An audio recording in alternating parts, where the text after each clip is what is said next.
Okay, we're live. Hello, welcome to the Cinema Savvy Movie Podcast. I'm Chris Garner, joined with my co-host George Aldridge, Tate Niawa, Tom Woods, and relative newcomer. I only know you as Dan, so Dan, do you want to introduce yourself first? Yeah, go on then. I'm Dan, also known as Dan Baker, and I like films. And today we'll be doing our brand new series. This is called Battle of the Brackets. Now, was this your brainchild, Tate, or George? I'm not really sure where this came Somewhere from. in between. I'm pretty much just going to defer right over to you now, because I mean, you came up with this thing between you. Do you want to just lay out the rules for people watching, and we'll get underway with it, because this is going to be a good one.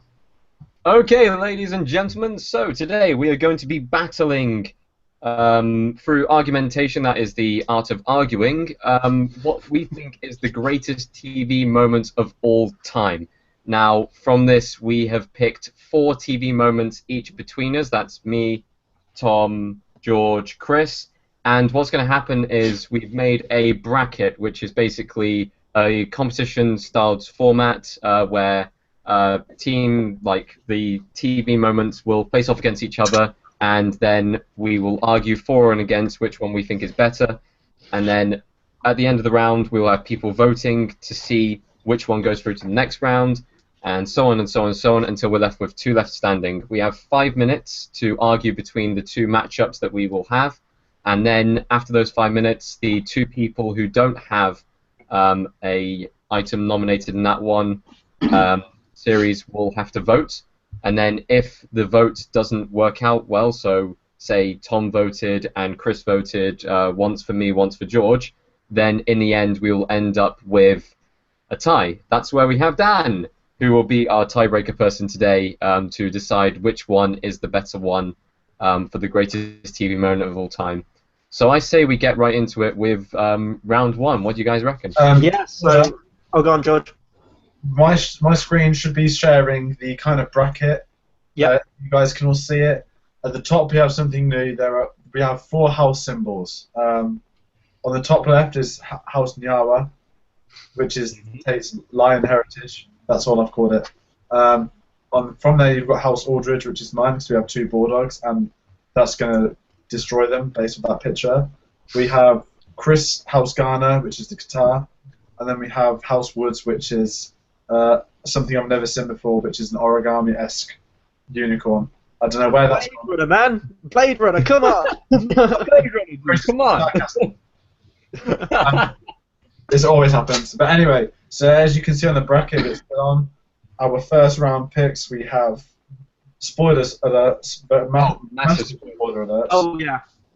If you haven't seen any of these shows, we're spoiling the whole entire thing for you, so viewer discretion is advised. I believe the first round, may I? Because I'm not actually in the first round. In the first round, in the first corner, we have Hank's death in Ozymandias episode of Breaking Bad. Now, this was nominated up by George, I believe. And this was my first choice as well. This is your first choice, so this is what George is backing to be the greatest TV moment of all time. And he is up against Tom's Doomsday moment, which was in Star Trek, which, personally, for me, I didn't know much about. Looked into a bit more, and it sounds like a pretty cool moment to me. So I'm going to stick 5 minutes on the clock, and you guys now need to argue which one you think is better and why. Go. And I'm going to get my judge face on. Go. Tom, you can go first. Right, so in the episode Doomsday, which was one of Star Trek's greatest episodes, Captain Kirk flies a ship into the mouth of a doomsday weapon that is a planet-destroying weapon. It's very suspenseful. He almost loses his life during this episode, and I think it is the original dramatic moment in TV. And this is the pioneer for science fiction television, and also dramatic. All your dramatic moments stem from Star Trek, and you have Star Trek to thank, and you have this episode to thank for it as well, because it is suspenseful, it is dramatic, it is genuinely tense, and an episode that is riddled with the theme of guilt, betrayal, and overcoming adversity. And that is why you should vote for this Star Trek Doomsday episode. Ozymandias No, it's the Ozymandias is the pinnacle of 5 years of Breaking Bad. Is it 5 years? Sorry, 5 seasons. Part B. So you find out that mid-season break that Hank knows his brother-in-law is actually the drug dealer. Fast forward 7 episodes later, Hank is killed, and you have Walt vying to try and save him. And you've had years of build-up. Walt doing what he does best, which is trying to save people's life, but Hank wisely says, you're the smartest guy I've ever met, but you couldn't see that I died, that they made up their mind 10 minutes ago. And then you have a mid-sentence execution of a protagonist. And unlike Star Trek, this is where it differs, because I'm going to get into the argument side of things. Hank's one of the main, almost an antagonist slash protagonist, depending on your side point of Breaking Bad.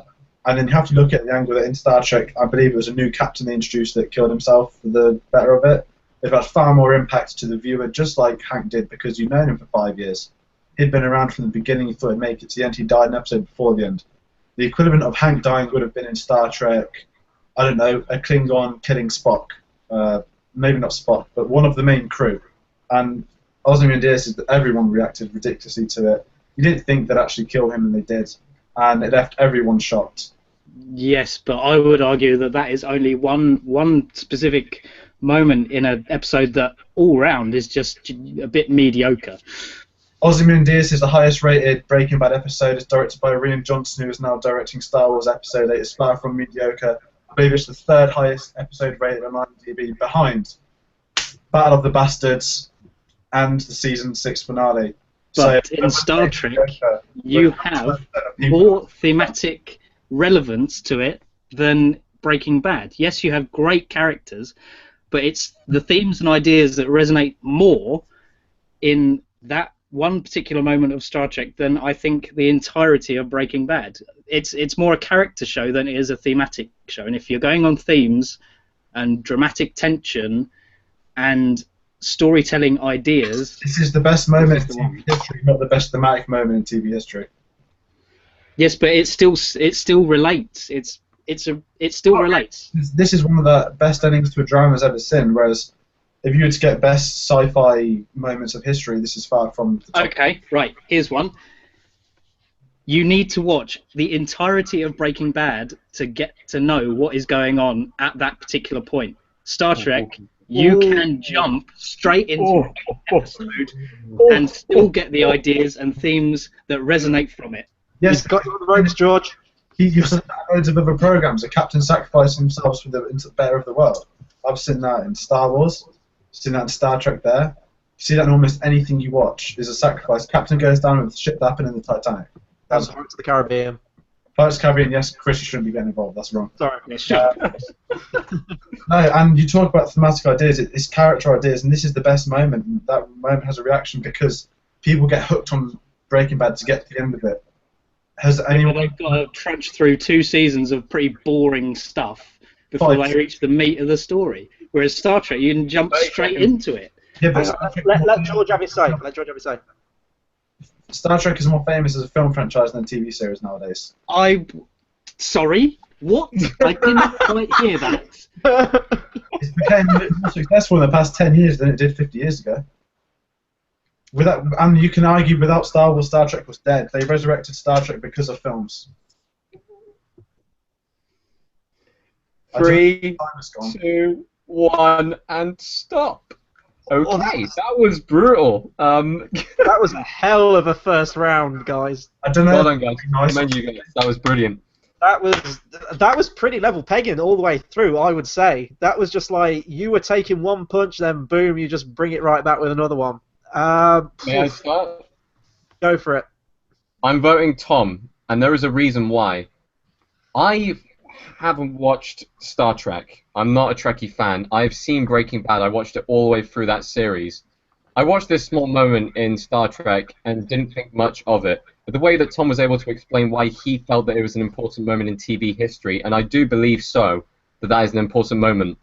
Breaking Bad, for me personally, it was a good TV show. However, it's a drama among many dramas, whilst Star Trek was standout. It really was, and it really was pioneering, so my vote's with Tom. See, this is where it's difficult because, Tate, I feel you're arguing actual show rather than the moment. No, the moment. The moment of the show, I'd seen the entire episode. It was the first Star Trek episode I've ever seen, and I watched it all the way through just so I would get a fair fight with all the different things and which I hadn't seen across there, including seeing that whole episode of Lost, which we're going to be talking about later and stuff like that. I know I may not get the amount of context, but as far as a standalone episode, and I'd say for its time, that was amazing, that moment. I mean, the technical feats of that moment alone were pretty good. Whilst Hank's moment, it was dramatic, yes, but I'd seen Breaking Bad all the way through. To get to that moment, it was the second to last episode of the series, it wasn't a standout moment. Okay, right. This is where I found it. So, similar to you, Tay, I really haven't watched much Star Trek. I've seen the new movies, but in terms of original TV show, I'm familiar with the characters, but I've never watched a single episode all the way through to the end. So, on the other hand, Breaking Bad, I did. I watched it from the beginning. I followed it all the way through, and in my opinion, Ozymandias is the best episode of Breaking Bad. I think it's a couple of episodes before the finale. Way, way, way surpasses the finale. But I'm reviewing these from a moment. Like, I watched all these clips earlier, and really with the Star Trek moment, was there ever a time you thought that Kirk wasn't going to make it out of it?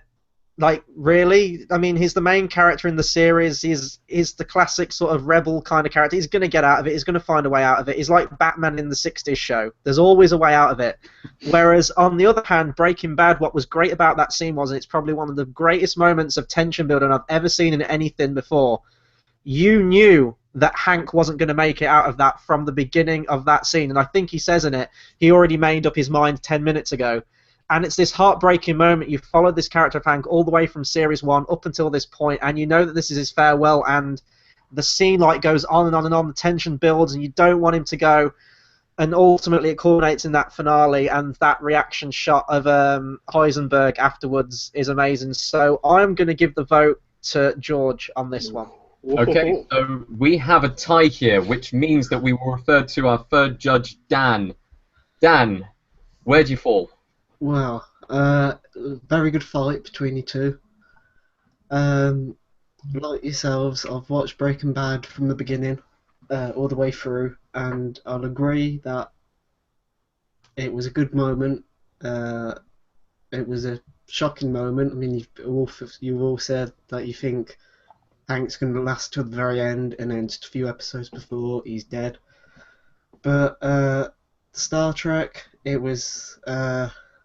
I think what won it for me was Tom's argument of you've got to watch Breaking Bad from the very beginning, I think, to understand the character. Whereas Star Trek, you can sort of dip in and out, and that was you didn't really need to watch the entire thing to understand what was happening. So I think I'm gonna have to go for Star Trek. Oh, our first winner. That's I- I'd just like to say, first draft. This was Chris's choice as well. Yeah. Can I just say, though, it's really difficult with these It's arguments. really Like, do you vote on it on the actual moment of the show or the argument? Because I thought both arguments were pretty great in that one. I'm going to be honest. I mean, me and you, Tate, like, our reactions were like, like, There was some pretty low blows in there, I have to admit. that was good. Good argument. I'd quite like to say that I love Breaking Bad, and for argument's sake, I had to pick it up. Just my feelings for Breaking Bad are enormous. So I feel a little like dirty for saying some bad things about it. Sometimes it's easier to pick something apart which you know too well. I think next time, though, we need to not let people talk over each other with their arguments. I think we need to give people both. I was waiting, but I didn't know how long left was on the timer. Yeah. So we'll try and sort that through. This is the first episode, so we're working out the kinks on it, but that was a great first round to get us into it. So I'm up now, right? Am I up now? Am I fighting? It's round 2, which is going to be... Shall we go down the left, or should we go across to the right and do the top side of that? Across to the right. No, we'd do left because it'd be me arguing again, I think.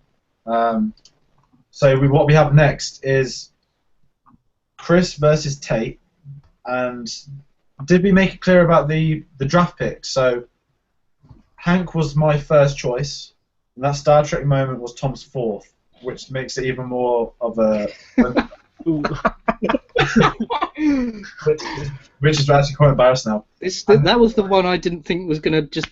I didn't have any arguments for that. But you found one and you argued very well, to be fair. What we have next is not Hank, it's Kingpin from Breaking Bad, so the dream of Kingpin versus Hank is no more. Another bald badass. Kingpin from Daredevil, don't you mean? It's up on the screen, versus David Tennant is Goodbye, Doctor Who. Okay, I've got the starter on the clock. I'm going to let you go first, Chris. 3, 2, 1. How very kind of you. Okay, so Kingpin, Vincent D'Onofrio, when we heard he was cast, that was an amazing moment for any Marvel fan. What they've done with the Netflix series with Daredevil is fantastic, and what Marvel were lacking since they started their whole entire cinematic universe was a strong antagonist, and boy, did this show bring it with Vincent D'Onofrio's Kingpin. And I believe he's introduced in episode 4. I kind of see the entire series as one full thing, so don't quote me on that. I think it's episode 4. And all the way through, it's like bigging up the Emperor in Star Wars. Like, you get name drops like the Kingpin's coming, and the first shot of him that we get is one of the most brutal moments I've ever seen in TV history. Everyone remembers it from Series 1. It's the scene where he's got the Russian guy in the door, and he's just beating his head in with the car door, and the sound effects, you don't really see it. It plays on the mind, and that's the great thing with violence. This is definitely the most violent thing Marvel has ever done, and it completely works for the world of Daredevil, and Kingpin is meant to be this just merciless crime boss, and he's perfectly played, perfectly portrayed, and this moment almost showcases his entire character and what he's capable of. Before this point, we see him as very calm and collected.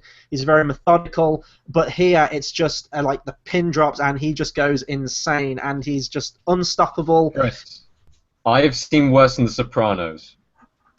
Okay, I've never seen The Sopranos, so I can't. But I've seen worse in many other TV shows, and I'd say that this was really a small fish in a big pond as far as greatest TV moments. But in terms of Daredevil, this is one... For Daredevil, it's probably the best moment from Daredevil. But as far as greatest TV moments, David Tennant's finale was watched by millions. Not only that, but fans wept. This was a person who they grew up with the new regeneration of the Doctor. He was one of the best Doctors, if not the best Doctor we've ever had. He was funny, he was enthusiastic, and seeing him almost a shell of himself, saying that he didn't want to go. He didn't want to let everything go because he was uncertain of the future.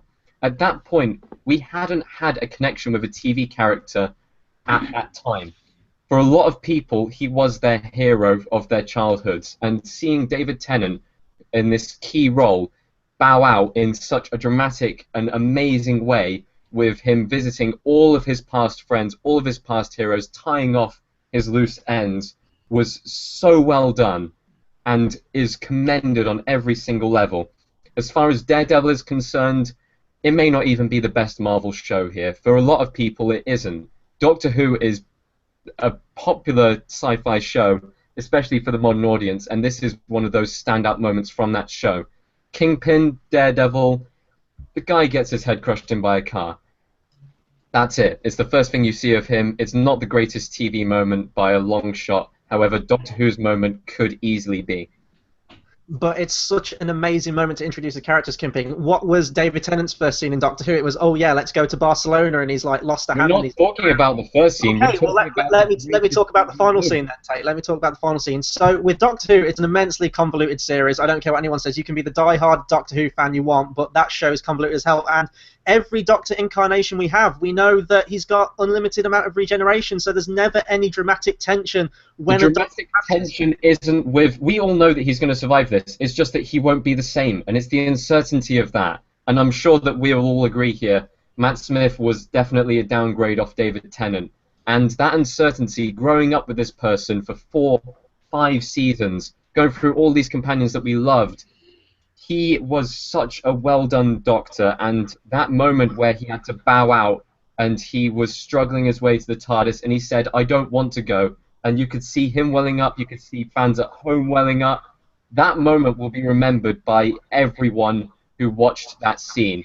However, Kingpin's moment, I had to go back and watch it 3 times. How can that be? Because it was so awesome. That's why. With No, Doctor you had to go back and watch it to remind myself of what happened. I mean, a lot of people haven't seen Kingpin and that moment in Daredevil because it's on Netflix, which isn't even on TV.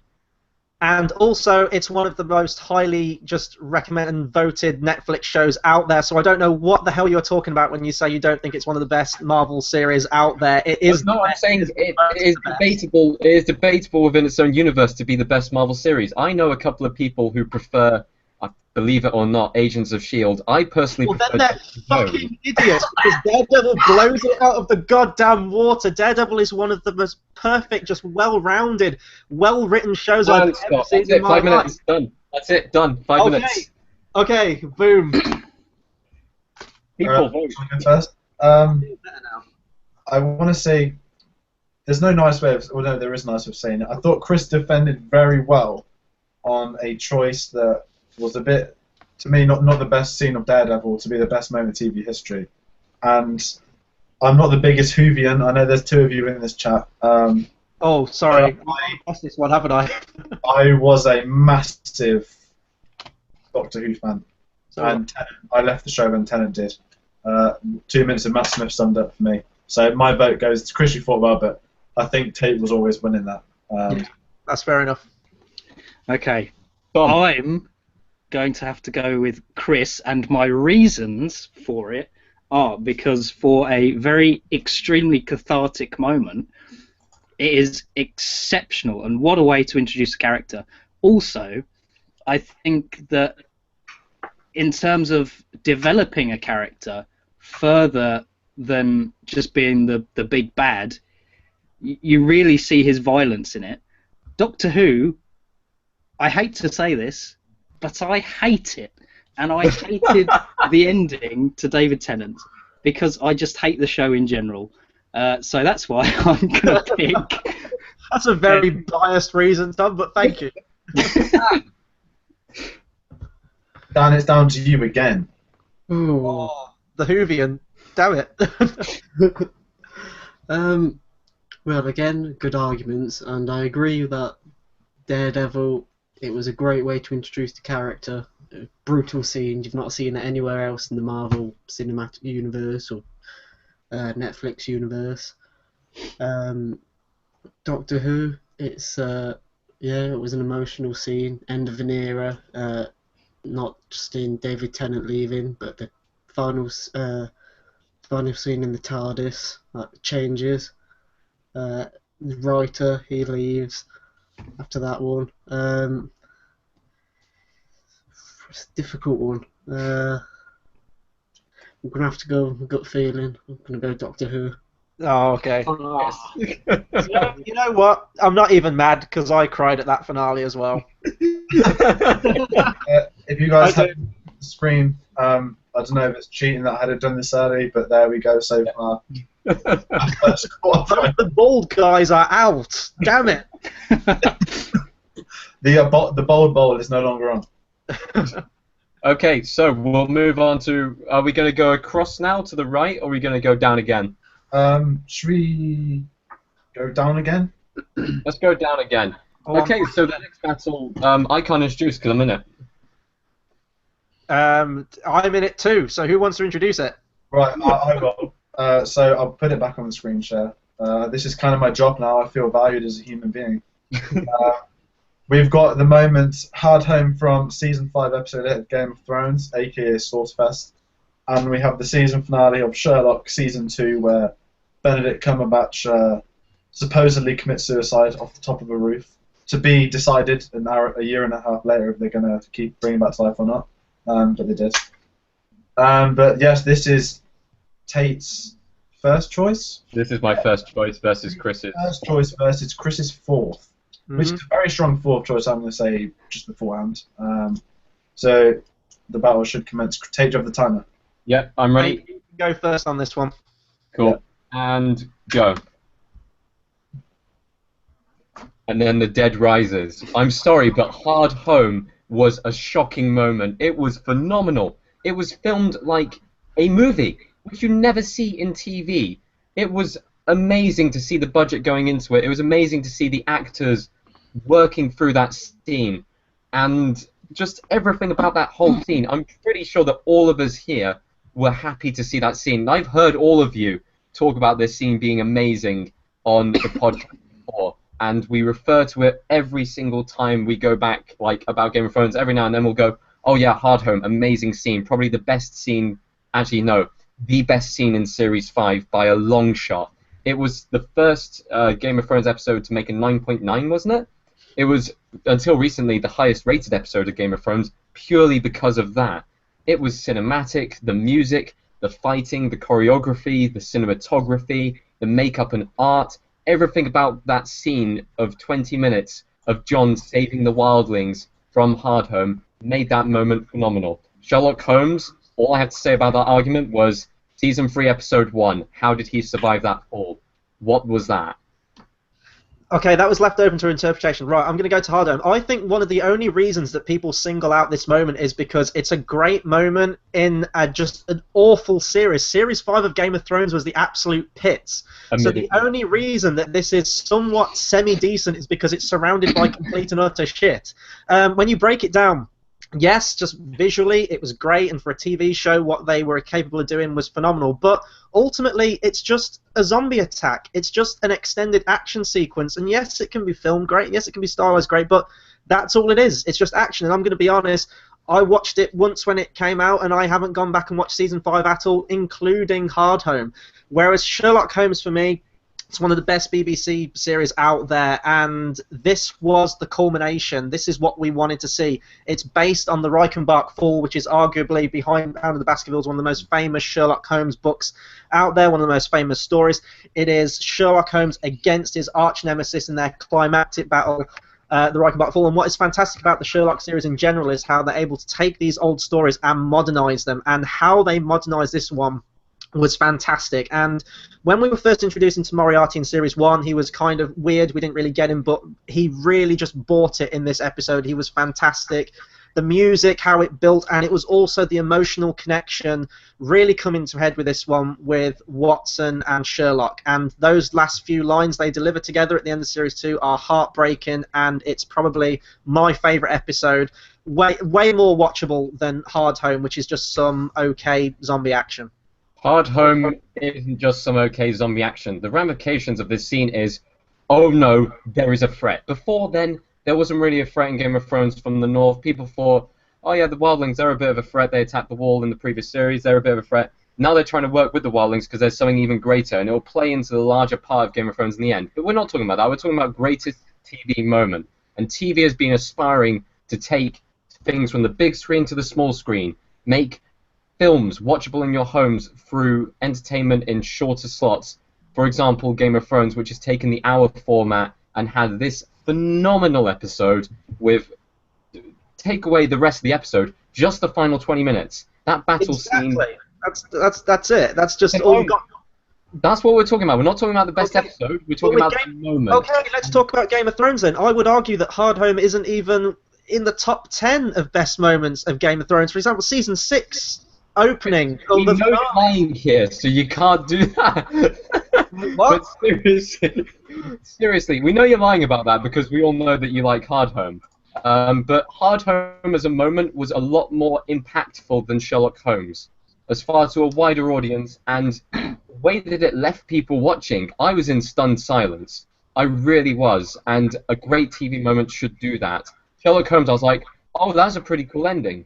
There wasn't really much other than that. I've gone back to watch it, but I've also gone back to watch Hardhome, and I've even typed into YouTube, Hardhome battle sequence. I've never typed into YouTube, oh, Sherlock Holmes committing suicide, because there's no point.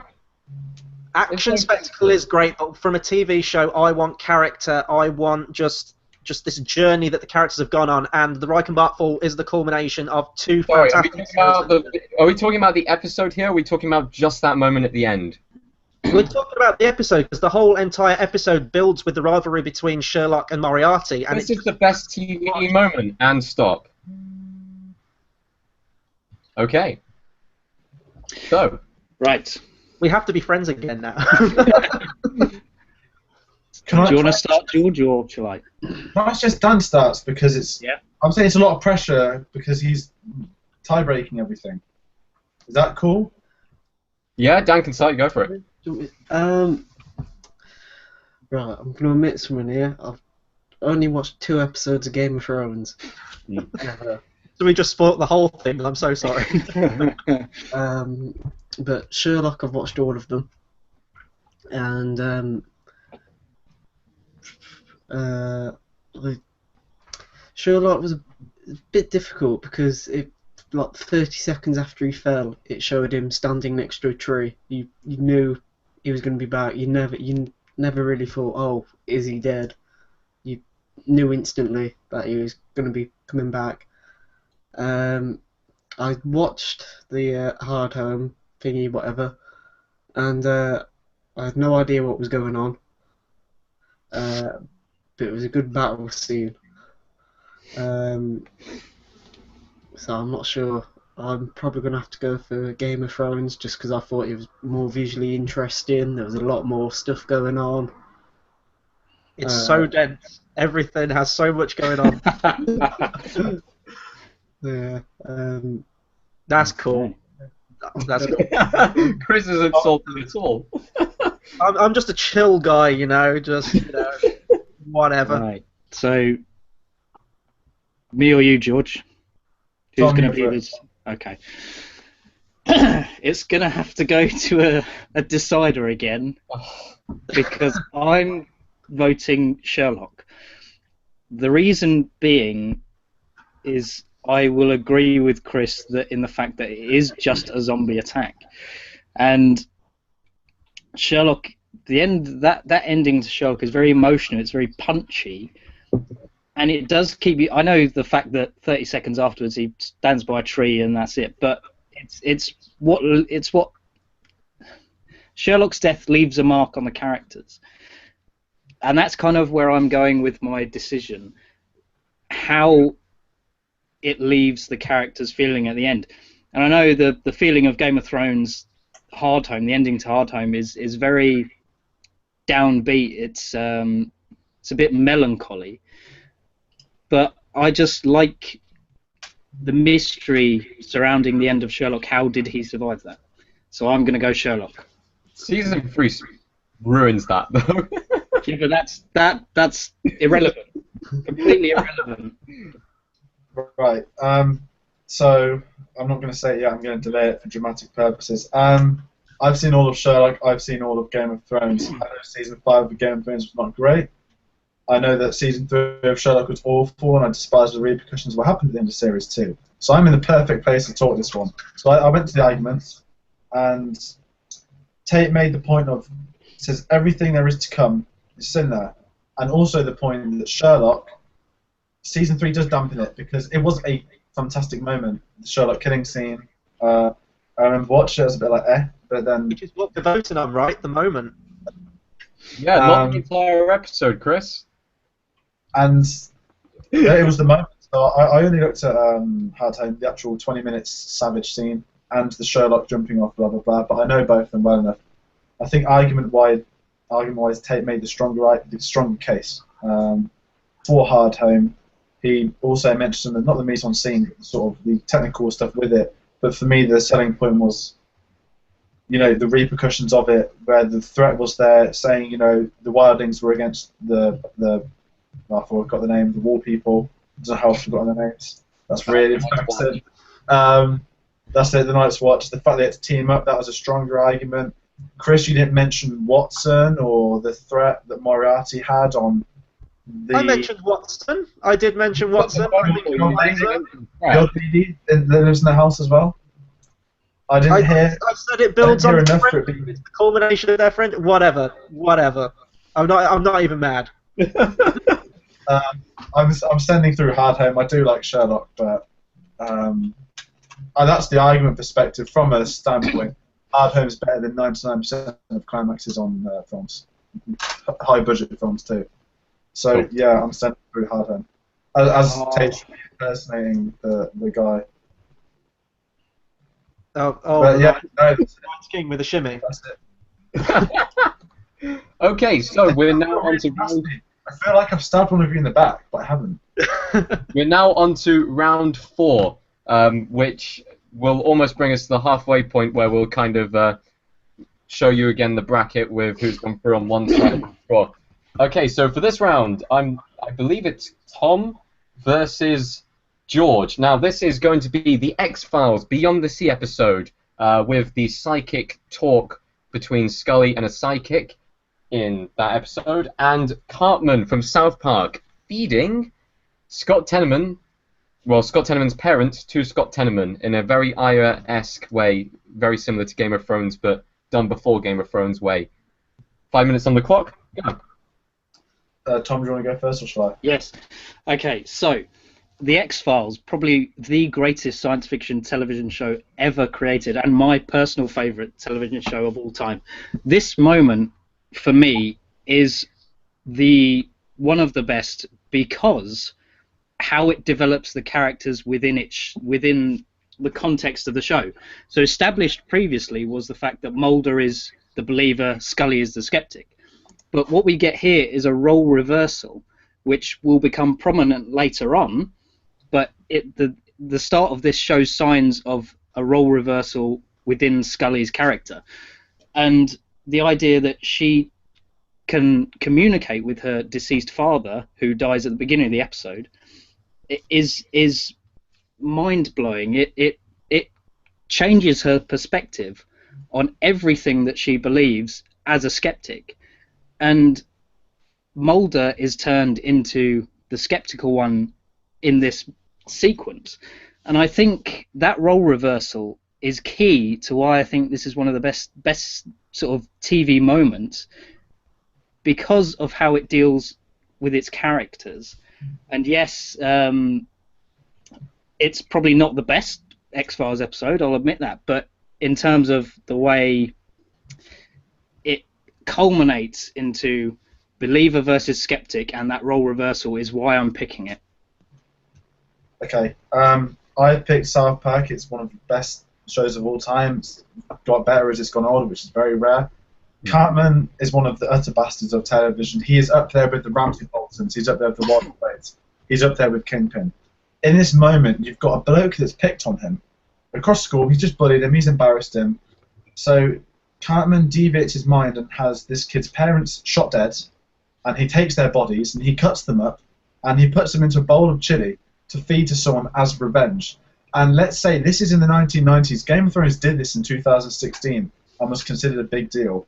This does nothing but emphasise the madness that Cartman is a bastard. His character development to a show that you didn't think could develop any further. You meant to hate him, but everyone loves him. And he set up a festival just to humiliate this one person. And it's not that, it's the whole plan where he feeds him the soup, you're waiting, okay, Cartman's done something here. It's the build-up, and then it's the backstory. It's like one of them classic sort of CSI things where, more of the bill, where the villain reveals their plans, and actually they've been 180, and they go through the order of it. And the fact that there's this one kid that bullied someone and now his parents are dead and been fed to them, the fact that the writers could come up with something that ludicrous, make it hilarious but so outrageous at the same time, is a credit to the show. And when you look at South Park, okay, there's a film, we're in its 20th year now of production, and you will look back at the character moments, and there's that strong moment in season 3, which probably to me, as someone that's in every single episode, is the most iconic character moment of the entirety of the 20-year show. Yes, I am not going to argue against that, because I do think South Park is very smart in the way it's written. I didn't particularly like the film, but that's completely irrelevant to the argument. Your pick is a good one, I will admit. But something I forgot to mention about the X-Files, this particular scene, is that Scully is a devout Roman Catholic, and her devotion to Catholicism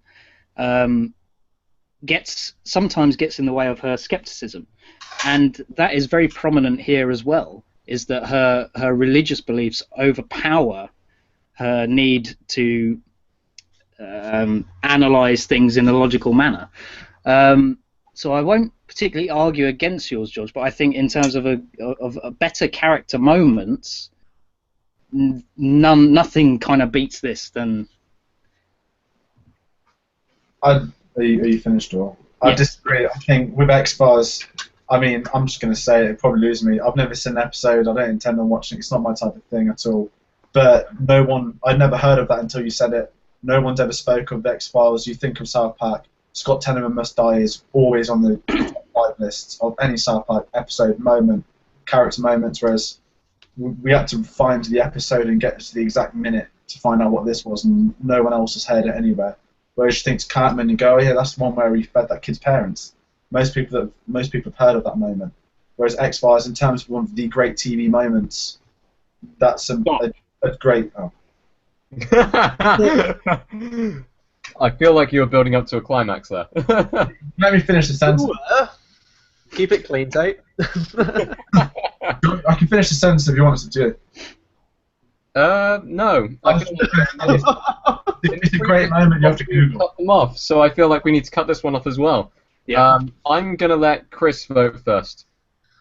This is really, really tough because I'm a huge proponent for like character and depth and ideas, and again, like you, Joe, I have never seen X-Files ever. I like the theme tune, that's about it, but watching this clip was kind of confusing for me because I feel that like this is probably like a lot of our picks, but you need that context before, and that was a lot of explanation there, like going into a character and things like that. So I think if we're looking at it just purely from a moment, for like a relative newcomer, then I think South Park is much more accessible.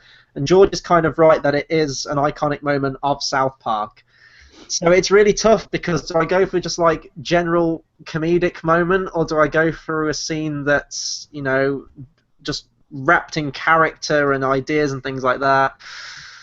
But having watched the clips, I had more of a response to South Park, and I'm really sorry, Tom, this is not political voting, because I know you voted for me the last 2 times. We're not friends anymore.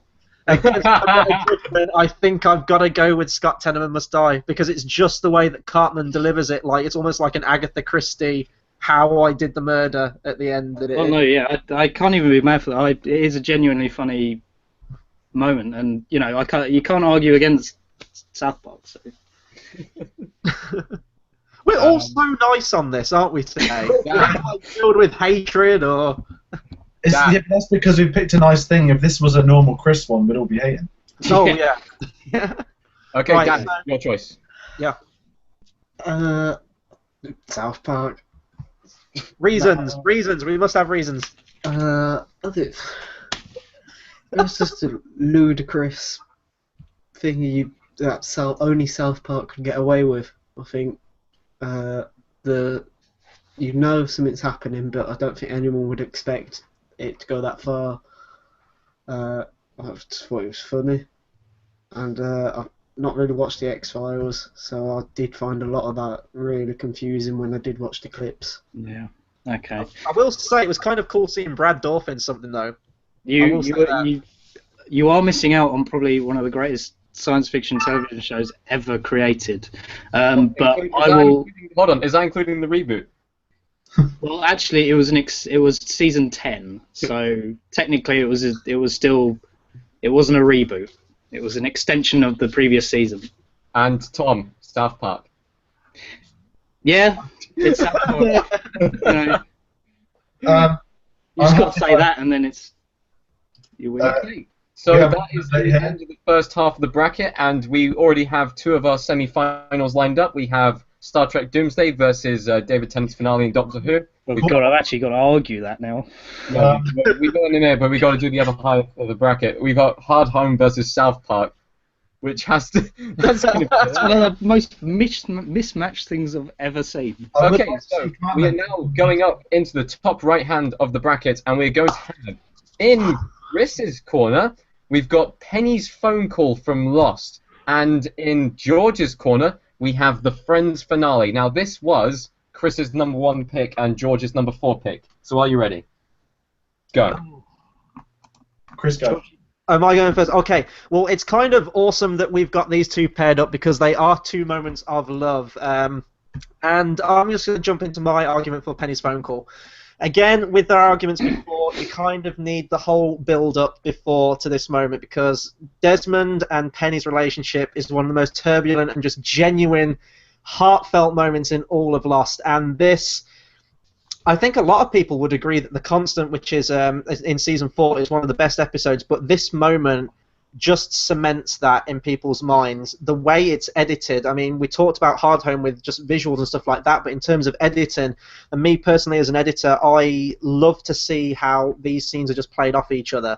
We have Desmond on the boat calling home to Penny, who's his long-lost love, who he hasn't talked to in 3 years. He met her and he knew through time travel, Lost is weird, through time travel that he would be at this space, he would be at this time, and she would need to pick up this phone call to just write the time traveling thing. It's very weird, but it's such a nice moment. And the music, Michael Giacchino is one of the best composers out there, and he really comes to the forefront in this one with Penny and Desmond's theme. It's just everything works. It's just a simple phone call between two characters cutting back and forth, but the amount of emotion that's built up in that, and then tragically, like when they lose reception on the phone and it cuts off, and he says, "Thank you, it was enough." You know, he did what he needed to. He finally got to call his long-lost love, and it's just one of the best heartfelt moments in all of Lost. Okay, right. Before I start on Friends, I've watched that Lost scene. I've never seen an episode of Lost. I don't intend on watching Lost. It's a great moment. No, I felt the emotion, and then I thought in my head, oh, hold on, they've been dead the whole time in Lost. That moment's irrelevant. That's not true. That's not true. That's not true. You haven't seen the finale, sir. Friends. So, from the pilot of Friends, Ross locks eyes on Rachel, and you go, oh, hey, something's happened there, there's a history. Fast forward 10 years, the 10-year love story that's been perfectly done comes to an end. She got off the plane, she turned down her life in Paris to be rich, to be with Ross, the lovable idiot. Yes, they have a kid together, they had a fling, a relationship, but it's the accumulation of 10 years of seeing the season finale. They finally got together, it was the moment. I believe this is one of the highest watched episodes of all time. Yeah, it was, yeah. Everyone's watched Friends, you heard of it, and you have the credit to the writing, where a lot of these sitcoms turn to dramas towards the end of them. Friends was very clever, that stayed as an outright comedy, only Parks and Rec can compete to that, and then they still etched this love story, and slowly, and then it came apart towards that season finale, and you wanted to know if she got off the plane. You're right about phones cutting off. Her phone cut off when she was trying to talk to Ross on the phone. He did not know. He was listening to the voicemail, it got cut off, and then she appears behind the door, I got off the plane. And it's one of them moments where I haven't seen it in a few years, and God knows what I'd be like if I watched all 10 seasons in a row now. To even have more of an impact after watching it and thinking back to the beginnings, whereas with Lost, it was a great moment, and you could kind of feel it, these almost flashbacks with them. But I've seen phone calls of people getting missing 1,000 times before, and I think with Lost, it doesn't. If you have to look, it's similar to Hardhome earlier. You have to look at the repercussions, and Lost goes off the scale. They are all dead. You think of that, or whatever the bullshit ending which you've told me is bullshit. It is a bullshit ending, but it's not because they're all dead. Is the whole of the seasons? Could you rewatch Lost and have the same impact on that, knowing it's not like that? Absolutely. With Lost, the journey is better than the destination. The character is at the focal point of the entire 6 seasons, and that is one thing that never changes. But if we're going to argue these two moments, it's kind of just really difficult to argue these because one's a comedy, one's a drama. But if we're going to argue with the constant they have between them, is the theme of love. Both have the theme of love, and to me, if I'm going to look at it from that perspective, I want a love scene that feels more real to me. The one in Friends is like he's listening to the answer machine, she's in the other room. Why doesn't she just walk in? That's what any normal people would do. The phone call between Penny and Desmond feels much more real, and the way that both of those actors play it, how they're crying, the complete catharsis of emotion between the two of them just over this long distance phone call is what you really feel. And you know, Friends just gets into that hokey comedy with like canned laughter and David Schwimmer being just belligerent and annoying, whereas to me Lost just feels more genuine, and that's why as a love scene I gravitate towards it more. Jennifer Aniston won an Emmy for being in Friends, so you can't talk about the acting because she's reached the pinnacle of all TV. And I'll go back to the destinations. Can we give George an extra like 30 seconds on that? Because that I don't want to get cocky, but I've said enough. Oh, Nope. okay. It was because they're so different, you're right. Okay, I'm going to start. I'm a Friends fan. I like Friends. I preferred How I Met Your Mother other than the finale and the final series, but I do like Friends. Friends was one of those things where I'd watch it on TV, my parents would watch it, my sister would watch it, everyone was watching it. It was such a well-watched episode, and it was a great TV moment. It really was. Lost? I've never seen Lost. I don't intend on seeing Lost. It looks like a horrible series, and the only episodes I've ever seen was the first episode. I got bored after that episode. I'm sure that if I stick with it, it's going to be cool. Maybe not. But that moment, that scene, was really well done, editing-wise, brilliant. When I looked back on the Friends scene, I always remembered it as being a dramatic scene, being a very tear-jerking scene. I looked back on it, and it was a comedy. There was no dramatic thing in there. There was a small element of love, but the comedy was at the center of it again. Like Ross shouting at the voicemail, and Rachel even walking in. She was obviously in the next room. She could hear the conversation going on, and I think Chris pointed that out. And for that reason alone, I think Lost should win this one. Because I've never seen Lost. Out of context, that is a great TV moment. Friends is a good TV moment, but in retrospect, it's cheesy as hell. And that one is a great moment as far as watching it from an outsider. If I'd gone into both of them blind, I'm pretty sure I would have picked Lost anyway. But the fact that I had to go back and see Friends, and the way that I remembered it being different and being more cheesy, more corny, maybe that's because I've changed since I've seen it, but personally for me, the Lost one was actually a better TV moment. Thank you. Dan? Well, I'm gonna have to agree with you there. I thought Friends was a lot better that moment, and then I rewatched it, and then it's sort of flat. It wasn't as good as I remember. I haven't seen Lost, but looking at it, it's well edited. It's better acting in it, I think. It's just a better moment compared to the Friends one, so I'm gonna go Lost. Tom, out of curiosity, would you have what would you have gone for? I like don't kind of want to go for you 3 times in a row, but I probably would have had to, because I would agree with all your points.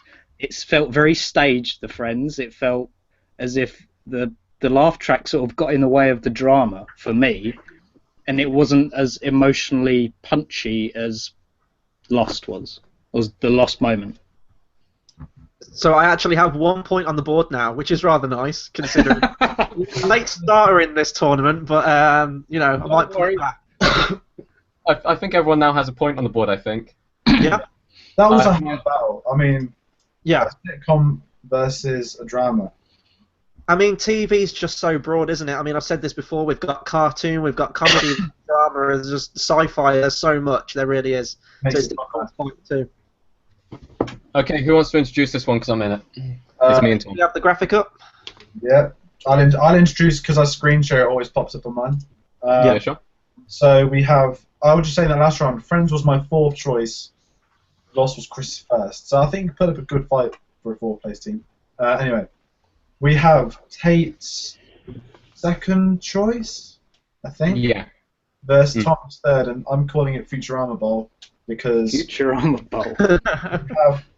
Tate has chosen Jurassic Park, where there's I'm going to wait for him to say it, but there's a side story with a dog, versus the season finale's final moments of Futurama. It's going to be very intriguing. But yeah. Okay, I'm ready to go. So who's going for Tate? You going first? Tate, you can go. If it takes forever, I will wait for you. Those are the lines which are sung beautifully in this scene. Now, I know that music is important for a scene. I'm pretty sure we'll go into that with Cersei's wildfire scene later on. But this was heartbreaking. Futurama is a happy-go-lucky comedy. It really is. It's got sci-fi elements. It is my favorite animated show of all time, if not one of my favorite shows of all time. And this moment was not only the saddest moment in, Futurama history, it was the saddest moment in TV history. Anyone mentions Futurama and someone says Fry's dog, you immediately go, oh, Seymour, that moment at the end of the episode. I am not a dog person. I'm not a fan of dogs at all. Sorry, George. But sorry, Chris as well. I know you have a dog as well. I'm not sure if Tom has a dog or not, but I don't have a dog, but I just love dogs. This is the first time I've ever cried at a TV show. Watching Fry's dog wait for him for 15 years in the snow, sun, rain, shine, as he waits for his owner, who will never come back. And it melts you. It really does. It makes you sit there hugging yourself for 10 minutes. And I know that you guys had that reaction when you watched the clip alone. So watch the entire episode and learn the backstory behind it, and you'll get so much more. The Futurama finale should have ended 5 minutes earlier. Continue. Okay. A dog is for 15 minutes, love is forever. And I feel as though watching the finale back again, it's a lot more comical than I expected it to be. But that isn't so much a negative, because the emotional punch of them going back into the wormhole to start again, it's almost, it's paradoxical. You can then start from the very beginning, and great, you're back watching one of the best animated TV shows of all time. And to see the finality of the love between Leela and Fry, which has been building for seasons on end, to finally culminate in what is a pretty upbeat. It's quite an upbeat moment. It revels in its. I'm trying to think of the word, but it is a very heartwarming and uplifting moment, and you know how it's going to start, and you know how it's going to end, and you know they're going to go back to the very beginning and retell all this amazing story. But they should have finished it with them walking into the sunset. They really should have. And bringing back in the professor was, oh, it's cheesy again, which is the one thing which I didn't like about the finale. It was like the Friends finale. It was cheesy. There was a falling over gag. There was old people gags at the end. And I know that Futurama is a comedy series, but at heart, it really is a dramatic series, and it's punctuated with with Seymour's moment where he's waiting for Fry. Now, I've seen people cry at that clip without even watching the entire episode or the series before. I've seen people do that. That's punctuating that moment. It's probably one of the most talked about moments of Futurama or like cartoon history, and it sticks with you. People will remember that moment most from Futurama, and they won't remember the ending because of how bad the final series was. Like, as far as great moments, picking them out from different places, this moment of this episode, it's quite a short one, but it sticks with you. It haunts you, and that's really what you want a great TV moment to do. You want it to stay with you. The Futurama ending, I would have preferred to end earlier with them walking off into the sunset, with everyone frozen in time. Unfreezing it and starting it again, that just baits it for sequels. It really does. And I know they did continue it on with the comic book series, which means that from that moment, actually. So it does show that there is continuation there instead of it having a finality about it. Fry's dog was just above and beyond any moment that Futurama has ever gone to. By far. A long way. Final word from Tom. I'm gonna say I can't argue with that. I just can't. No, fight, No, you can't. I will gracefully. Stop, dude. But stop. Don't stop. Finish the vote. That's it. That's 5 minutes. You're gonna make Tate more emotional than he was at this episode. Done. Just hearing those arguments. I'm gonna go Seymour. I think it was a powerful scene, a lot more than the ending, because it'll probably be brought back anyway. So, Chris. I have never actually properly watched Futurama, so watching these two clips sort of on their own was a unique experience for me. The clip I watched of the actual finale scene didn't have that scene you mentioned, Tate, about walking into the sunset, so I'm taking that out of the equation. I was really, really liking the finale scene. And I think if a show's been long running, even if it has been a comedy series, I think it does need that weight to it, that poignancy at the end. And it was having that, and you're right, as soon as the professor showed up and there was, old people gags falling over, so that did kind of take away the moment. And I think that going back to the very beginning and watching it all again kind of cheapens it, because it feels like nothing's really been accomplished, where you can watch that moment with that dog as almost like a short film, like a short little animated clip, and that just the montage at the end of time passing and the dog remains there and he's getting older and older, and then it finally lays down and closes its eyes. It is a really, really sad scene. I didn't cry at it, but as a dog lover, I can understand why people who have pets and have dogs would really, really get emotional at that scene, so I would have voted for That's perfectly fine. Mine's a clean sweep of the dog. I didn't cry. I'm a dog person. It's the closest I've been to dog tears since Marley and me and Other Reasons at Home. And I'm gonna say that I never seen that Futurama clip, and I think that was more powerful than the first. But yeah, clean sweep. I will say, Screenshot. George's expression when, Tom, you delivered your opening line with, what is it? Dog is for 15 seconds, but love is forever. What if you love your dog, god damn it? Yeah, I know, that was kind of a really dumb thing to say, and I'm kind of glad it went to vote, because I was about ready to concede that. George, Because, you can't... One of the things is that watching both scenes back is that you can't argue with the fact that Fry's dog, Seymour, is a really poignant moment. It's really dramatic, and it's not even dramatic, it's really emotional. It's a gut-wrencher. And films have entire 2-hour run times that don't accomplish the same thing. That's true. Right, we're on to the next one. We're nearing the end.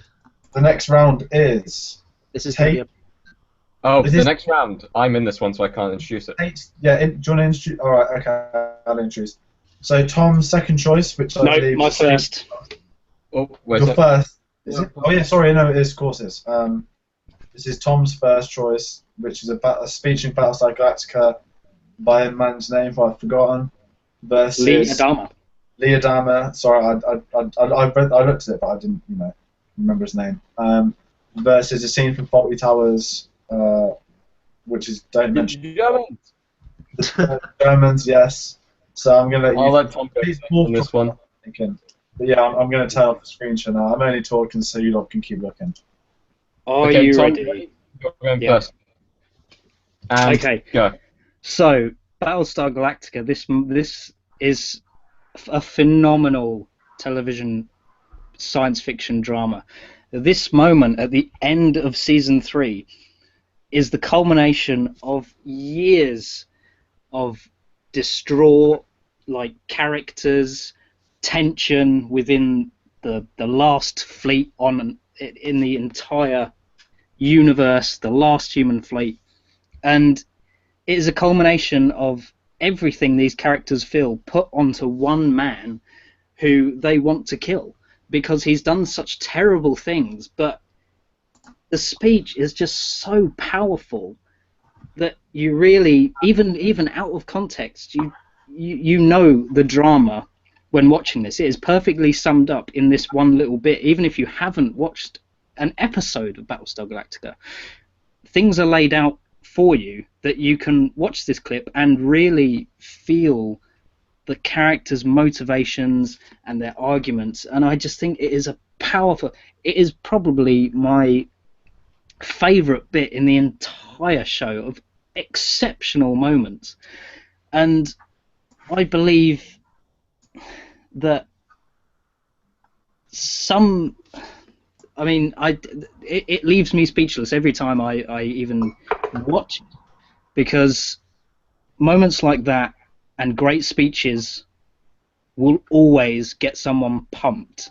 No matter what it's in, a great speech will always make people go, yeah! I agree. And do you know what? I've never seen Battlestar Galactica. I saw that scene and I thought, oh, okay, this is quite a cool series. I like this scene. I know that that's going in and seeing the most the best moment possibly of that show and going, oh yeah, I may as well see this show, see how they get to here.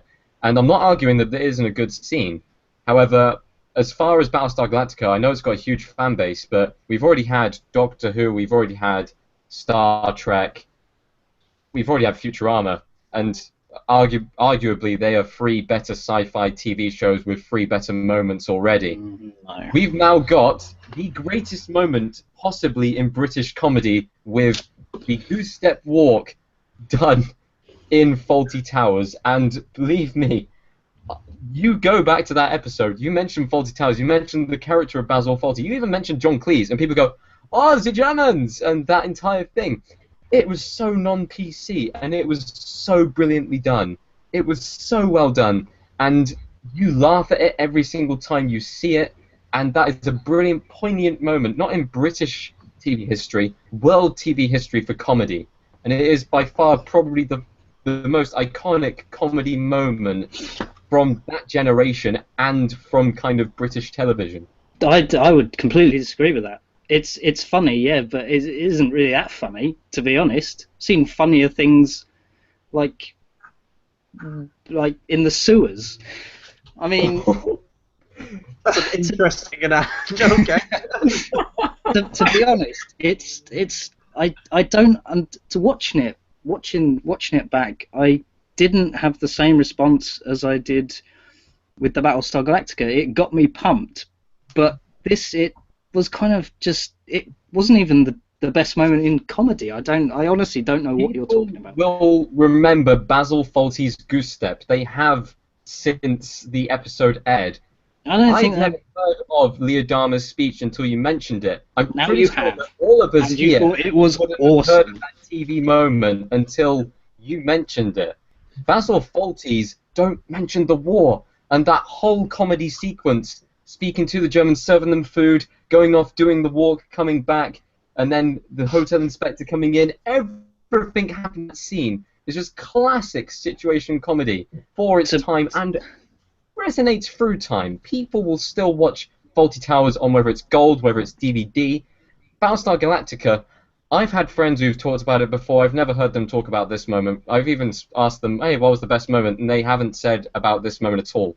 So what was the best moment from Battlestar Galactica? And Basil Fawlty's step being remembered through time and being such an iconic moment. That word, I'm going to come out and say it. It was extremely obnoxious, and I chuckled at it. I chuckled at it briefly. I really don't understand why people like it. Cool. Okay. Guys, Can I get in on this one? go on. Okay, Tom, you kind of had me up until the point you said this scene was just completely obnoxious.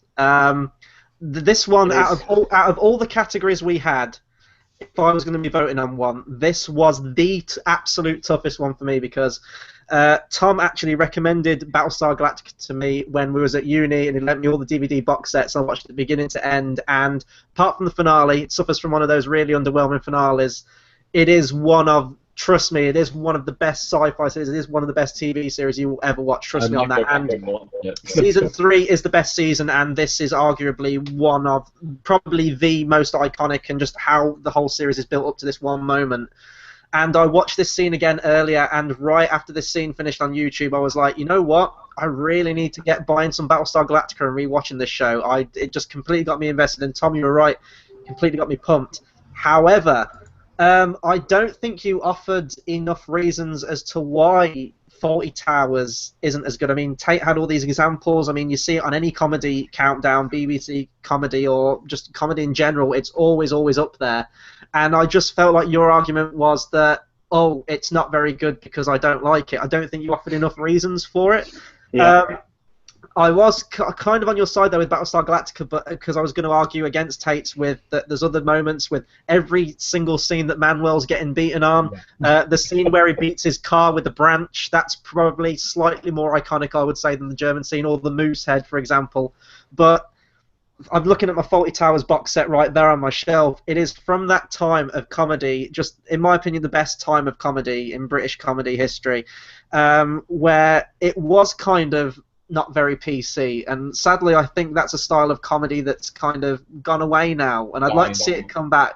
But it is hilarious. It's all done with love. It is brilliant. And "Don't mention the war" is still something I quote to this day. It is very, very quotable. So I'm going to give the vote to Tate on this one. Thank you. You're welcome. I've never seen these shows, which makes kind of intriguing. Really? Wow. Yeah, Holy towers, man. Get on that shit. And you know that I've got a decent base of British comedy as well. Which is bizarre. So I saw both of them the first time, and one of the stood out as well. Don't mention the war. So my vote goes to Tom. No, not Tom. Sorry. Whoa, Tate. In a shocking turn of events. Whoa, that was throwing in a curveball for a second. Dan, what were you going to go for? I'm going to agree with the rest of you. End of Fawlty Towers. Don't mention the war. It's just don't think comedy can do it that well anymore. It's whenever you think of it, that's always the first scene you think of, and I think it's just a better choice out of the two. And John Cleese is an absolute treasure. The way he brings his physical comedy into it from his Ministry of Silly Walk type, it's awesome. I want to watch some Fawlty Towers right now. I'll probably get an episode in or two before I... Okay, but we need to go swiftly through this because we've still got a load more rounds to go. No, we've got loads. Yeah, okay. So we've got to get through this quick. Next, we have another comedy moment up against another dramatic moment. In the Game of Thrones corner, we have the second pick from a TV show other than Futurama, being Game of Thrones, and Cersei's wildfire extravaganza fireworks display versus the Battle of the Somme going over the wall from Blackadder Goes Forth. Are you ready, guys? Yeah, I'm going to let George go first on this one. And go. Right, before I get into this, I'm going to say that I respect the truth of Battle of the Somme. So, damn it, I want argument. It's no way interpreted, so I'm just getting that bullshit out of the way. I like my country. Right, moving on. Game of Thrones Season 6, Episode 10 is without doubt one of the greatest moments in TV history. We've spoke about it. You heard me scream. When you saw me typing, screaming, going mental. Cersei wiped out all of her enemies. She took the Iron Throne for herself. Her son commits suicide. She wiped out everyone. She went a bit loco with the wildfire. And, okay, that's just the plot outline. There's without the music, the cinematography, the montage editing, which makes one of the best scenes I've ever seen in a television show. It was flawless. What's come from this, we're going to talk about the repercussions. We haven't seen them yet because we're in Season 7. However, it was a truly incredible character moment which sets up so much potential for the future seasons. That's just the basis. Blackadder, I like Blackadder. I've seen this before. I haven't seen the episodes. I've seen this one when I studied history in school. They went over the wall. I know what happens to the Battle of the Somme. We all do. I don't think it's a great moment. I didn't even know it was a finale. I just thought Blackadder moves on in history, which it kind of does. Well, this was the last series they ever made. So, I mean, they did a couple of specials afterwards, but really just sort of canonically, this was the final one. And I'm not even going to deny it. The opening of Season 6, I mentioned it earlier, is fantastic. The montage editing, everything you just said, it is great. But what is great about the Blackadder finale, more than anything else, and why I think it deserves a place in one of the greatest TV moments, is just how you have a comedy series, and the tone is comedy. And we were talking about earlier with Futurama how, you know, you try and stray towards dramatic, but then it just throws a curveball with the comedy. This balances the two so well, and when you're doing any kind of subject matter like this, you do need that tastefulness and that respect for the people involved. The first 5 episodes are all just completely amazing. You still have that backdrop of the war, so it is a very serious backdrop, but the comedy really, really just takes the forefront. But in this final few moments of this episode, the tone shifts, and it becomes very poignant, and I believe that Blackadder was screamed in front of a live studio audience, and you can even hear the audience's reaction, like they're laughing, like jokes are still being thrown but they're dying down slowly. And when they first filmed the scene, when they actually go over the top and they filmed it, all of the actors were completely unhappy with it. Rowan Atkinson like stormed off stage and says like, we've ruined this great series because that was fucking crap. And then in the editing stage with the slow motion and the slow down piano version of the Blackadder theme, it is one of the most poignant moments in TV history, and every time I watch it, I get really, really misty-eyed. The power of that scene just transcends. I mean, Blackadder came out in the 80s, and that message is ongoing. And Blackadder came out in the 80s, and it was very funny in the 80s, so it's a very funny state, but that scene cannot compare in any way to this Game of Thrones episode. I mean, I'm not sorry, the episode. This moment... A lot of people die in both scenes. Yes. But actually, almost the whole city dies in the Game of Thrones scene due to a crazy queen. Strikes out all of her enemies, but I'm talking about the scene. This is a fantastic scene from the best episode of all time. So much happened in that episode, but this is the standout moment. Jon Snow's parentage is done, yet everyone's talking about Cersei wiping out her enemies and getting the Iron Throne. To me, that is a great TV moment on top of one of the greatest episodes of all time, which ultimately sways it higher above the rest. And with Blackadder, it is funny, but I don't think you can compare these two. I mean, we're going to keep going because I've got more to say on Game of Thrones. But the music alone can win this. A great TV moment is accompanied by everything. I don't even think that's Blackadder's funniest moment. It's not the funniest moment in that episode of Blackadder, let alone the season. It doesn't have to be funny. It has to be best moment. But for a comedy, it has to be, okay, necessarily it's not the funniest. But there's a more memorable line in that episode, which is, yes, you're going to send us over there again because we've seen that work or something like that. To me, that was a better moment than that finale. Okay, the slow-mo's cool. It worked for the 80s, but I don't think Cersei taking the Iron Throne for herself in a season finale, having everyone losing their minds, she's put all of her enemies in the same place together, and she's killed all of them. And we're right, we said earlier, Season 5 is awful. But Season 5 being awful contributes to all of this. Season 5 is the rise of the high powers, all that, blah, blah, blah. And she's wiped out the religion which has taken over the Iron Throne. She took it for herself. She didn't want to take it for herself. Her son commits suicide. And who else saw that coming in that same scene? Can I say something about that? Can I say something about that? Stop. No! I didn't get to retort. Fuck. That's not fair. Can I get 20 seconds? No. 10 seconds. No. Time's up. No. Time's up. May I go first? Sure. Game of Thrones, that moment, really well done, amazing, loved the score. You should have stuck with going with that argument personally. Battle of the Song, amazing moment, brilliant score. You should have gone more with that moment personally. We haven't had time to let Game of Thrones moment settle. We've had 2 weeks, was it? About that? Yeah. Yeah, sure, it's a massive moment. It was brilliant. It was very impactful. However, that was a Cersei thing. We've been seeing that as a character archetype since Season 1. When you're seeing Blackadder, you're seeing these comedians going and doing something which it displays history. And it's a solemn moment, and it is the end of that thing. Cersei, you always knew was going to go crazy. It was hinted throughout the entire series. And you always knew that was always something that she could do. She was mental at the time. She would do anything to get her out of her own situation, and the way she did was brilliant. However, the Battle of the Somme and going over the wall was just such a punchy, impactful moment. Everything combined together, it was just. It gave me goosebumps when I saw it, and I'd only started watching Blackadder last year. And even now, I still go back to it and I think, wow, what an amazing moment. I've only seen the final episode, Winter, once.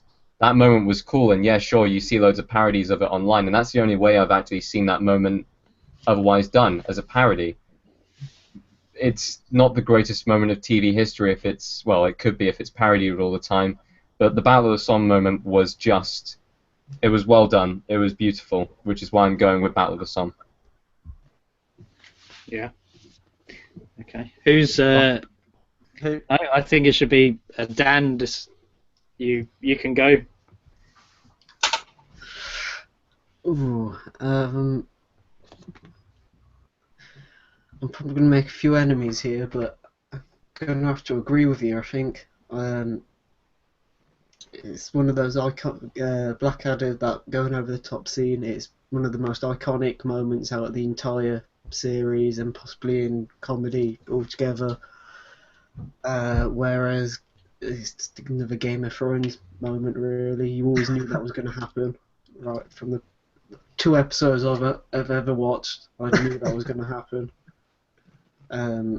Could tell, but it's Blackadder because of its hugely iconic, I think. Tom, what would you say? Just Out of curiosity, right? It feels like I'm playing favourites, but I'm not. It's a clean sweep. Genuinely, I'm not. It may seem that way, but I don't even think it's the best Game of Thrones moment or the best episode. In fact, season 6 wasn't great. And Look at Tate's stank face. That's amazing. It's shock for shock value, and that's why I think it doesn't win this round. Whereas the Battle of the Somme, over the top, Blackadder is more poignant. You get to feel more emotion when it ends because it ends and you have time to process it. Game of Thrones, it's the scene's done. Get on with the rest of the episode. I don't think it's as punchy or as powerful as the Battle of the Somme. So Chris gets my vote. So Thank you. Okay, so we are done with all of the round ones. We are now into the semi-finals, I believe. I need a quick piss break. Is it the quarterfinals? Quarterfinals, sorry. So we're going to be doing that very shortly. Can I make a suggestion? I'm thinking a minute each for this one. Let's keep things up. I'm thinking 2 minutes, and here's why. We've already explained why we thought our moment was the best. Now we just need to argue each case against each other. So, George, if you want to bring up the chart once it's done, we'll be able to go through what is in quarterfinal. I need to export it. Give me a minute. Yeah, sure. So, Tate, how do you think our first episode of Battle of the Brackets is going so far? Has it been a good round? Has it been some good fights? I'm loving it. All 4 of mine went through. I'm actually very shocked I have points on the board. I thought I was going to come out of this. I saw your guys' picks. I was like, shit. And the one I was really just not looking forward to at all was the one that we just did. I thought, there's no way.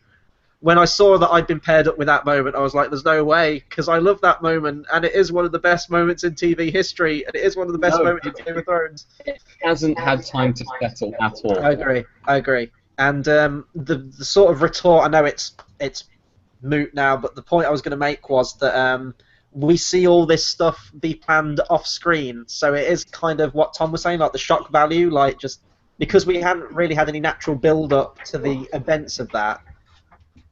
You know, that's what I was going to say. There was hints of that. I'm dead inside. George, do you want to speak so it stays up for a minute? Yeah, I'm leaving on screen share because I'm dead. I don't understand.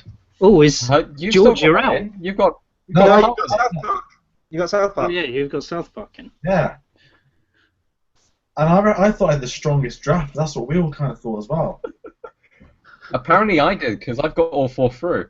That's what I don't. I know. Sorry. Why have you crossed out Basil Fawlty when that won? Oh, for God's sake! Alright, there we go. I was like, yeah! Because I was in a rush. I'll fix that later. I won through neglect of editing. Okay, well, funnily enough, it's me versus Tom in the next round. We've got 2 minutes on the clock. It is Star Trek Day versus Doctor Who David Tennant's finale. We just got to argue against each other now. We're not explaining why ours is the best. Tom, do you want to go first? Sure. Go. David Tennant, the Doctor Who episode, I don't think is particularly poignant. It isn't even. I mean, it doesn't have the same emotion. It doesn't have the same tension. It doesn't build tension as much. I'm going to be pretty biased in this one because, for me, Doctor Who is convoluted, and the regeneration thing just makes it even more convoluted than it already is. And the problem was with the Doctor Who thing, it wasn't about building tension. It was more about the fact of saying goodbye to an era's worth of things. Like, he had to say goodbye to all of his past companions who were still alive. He had Who to were irritating as hell.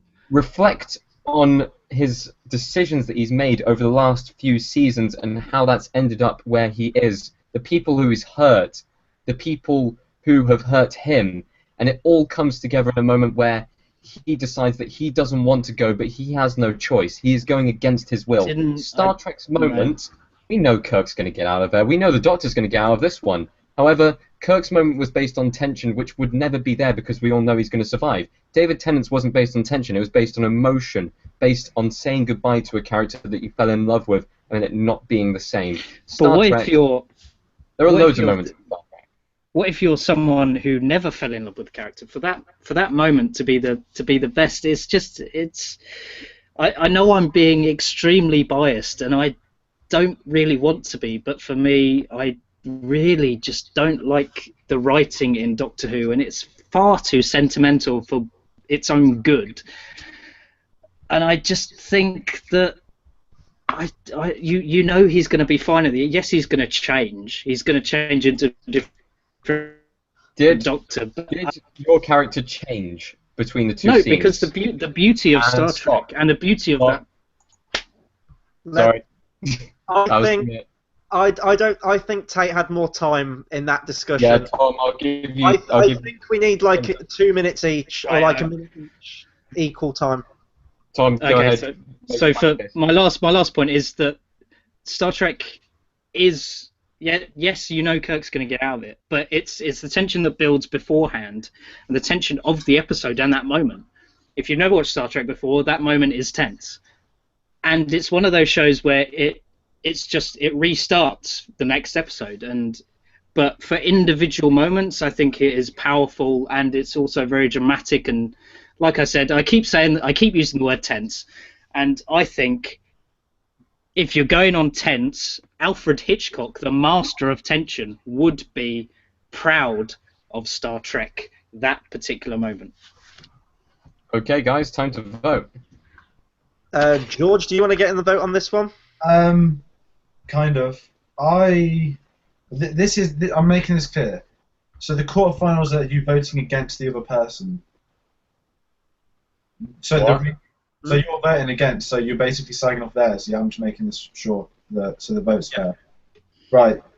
I felt Tom put up a good fight, and I know he's going to be biased. He's done our Doctor Who, so it's really hard to like fairly do it. Yeah. But Tom put up a very strong fight. But I don't think he necessarily analysed the episode. It felt very similar between the two of them. Because it's both that not much is changing. Kirk's not changing, the Doctor's not changing. So it was actually probably the highest vote so far. I'm going to go with my gut instinct, which is to send the Doctor through. Okay. That was a hard one to judge because they are very, very similar moments. Shall I do the other vote, or...? Either. Okay, I'll do... Okay, so... I'm sounding like screen triggers now. Based on the arguments... and just the context of the scene after watching it, I'm sure Star Trek has a great many scenes of tension, and to me, that scene in question, when you kept saying it was like the biggest, just like proudest moment of Star Trek, to me, it was just a ship flying into another ship, and Kirk gets teleported. That's really all I got from it. That's, as a person who's not a Star Trek fan, but with Doctor Who, I liked Tate's argument when you said it's not about tension, it's about emotion. And it was. The only problem with Tate's scene with Tennant's regeneration is, unfortunately, it's marred by him changing into Matt Smith at the end of that episode. So technically, you have got to carry it on and watch the Matt Smith ones for it to make sense. But just the music as well. Valet Decem, I believe it is. It's sort of a Latin song, like this guy, this soprano voice. It really, really builds, and it felt dramatic. It felt climactic. It felt endgame type shit.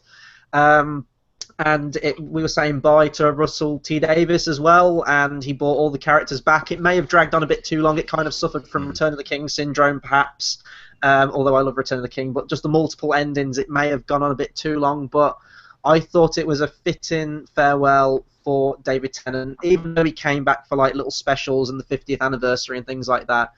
I'm gonna have to give the vote to Doctor Who, and I'm sorry, Tom, because you have been voting very, very just for mine all the way through. But I've got to go with my gut, and it's got to be Doctor Who. Dan, very quickly, because we've got to move quickly. Doctor Who, just Murray Gold music. He makes it not that much better. So, George, what is the next matchup? We have. I'm leaving on the. I fixed it, but I'm leaving it on. We have Hard Home versus. Oh no, wait, wrong one. Hard Home versus Tenement Must Die.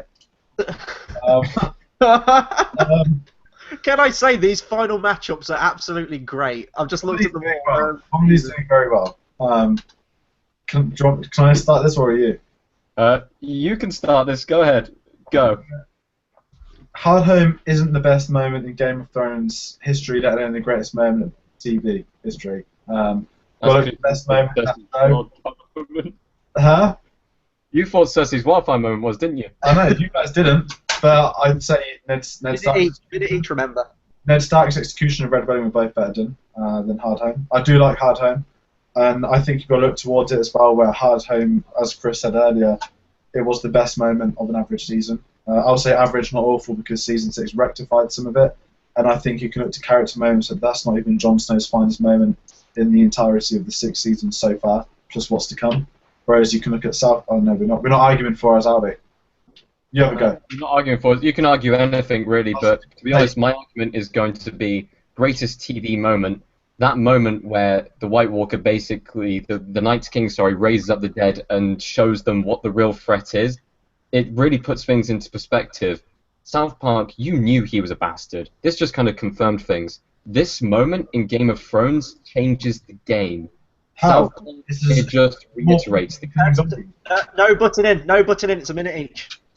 Okay. How long? Okay. I think. Right? Oh, no. Okay. Go for it. Because he was saying that it changes the game. It says there's more zombies becoming zombies. We've seen this in other seasons. We've already seen the origin of the baby becoming a White Walker. We've seen that before. And it was the first time we've seen them in battle. You can argue that's not even the best White Walker scene. The best White Walker scenes hold the door in Season 6. Let me just go with the fact that it was cinematic and the South Park scene was funny and trivial. It makes you chuckle. It doesn't make you think, wow, what an amazing TV moment this is. No. Hard Home, you go, wow, what an amazing TV spectacle, movie spectacle, anything that has been put across onto any screen. You would look at that moment and you would think, what an achievement. South Park is, oh, that's funny. Ha, Game of Thrones does that in almost every... Dan said it's a game of... Oh, continue. As Dan said, it's a typical Game of Thrones moment. Okay. Dan, do you want to go first? No.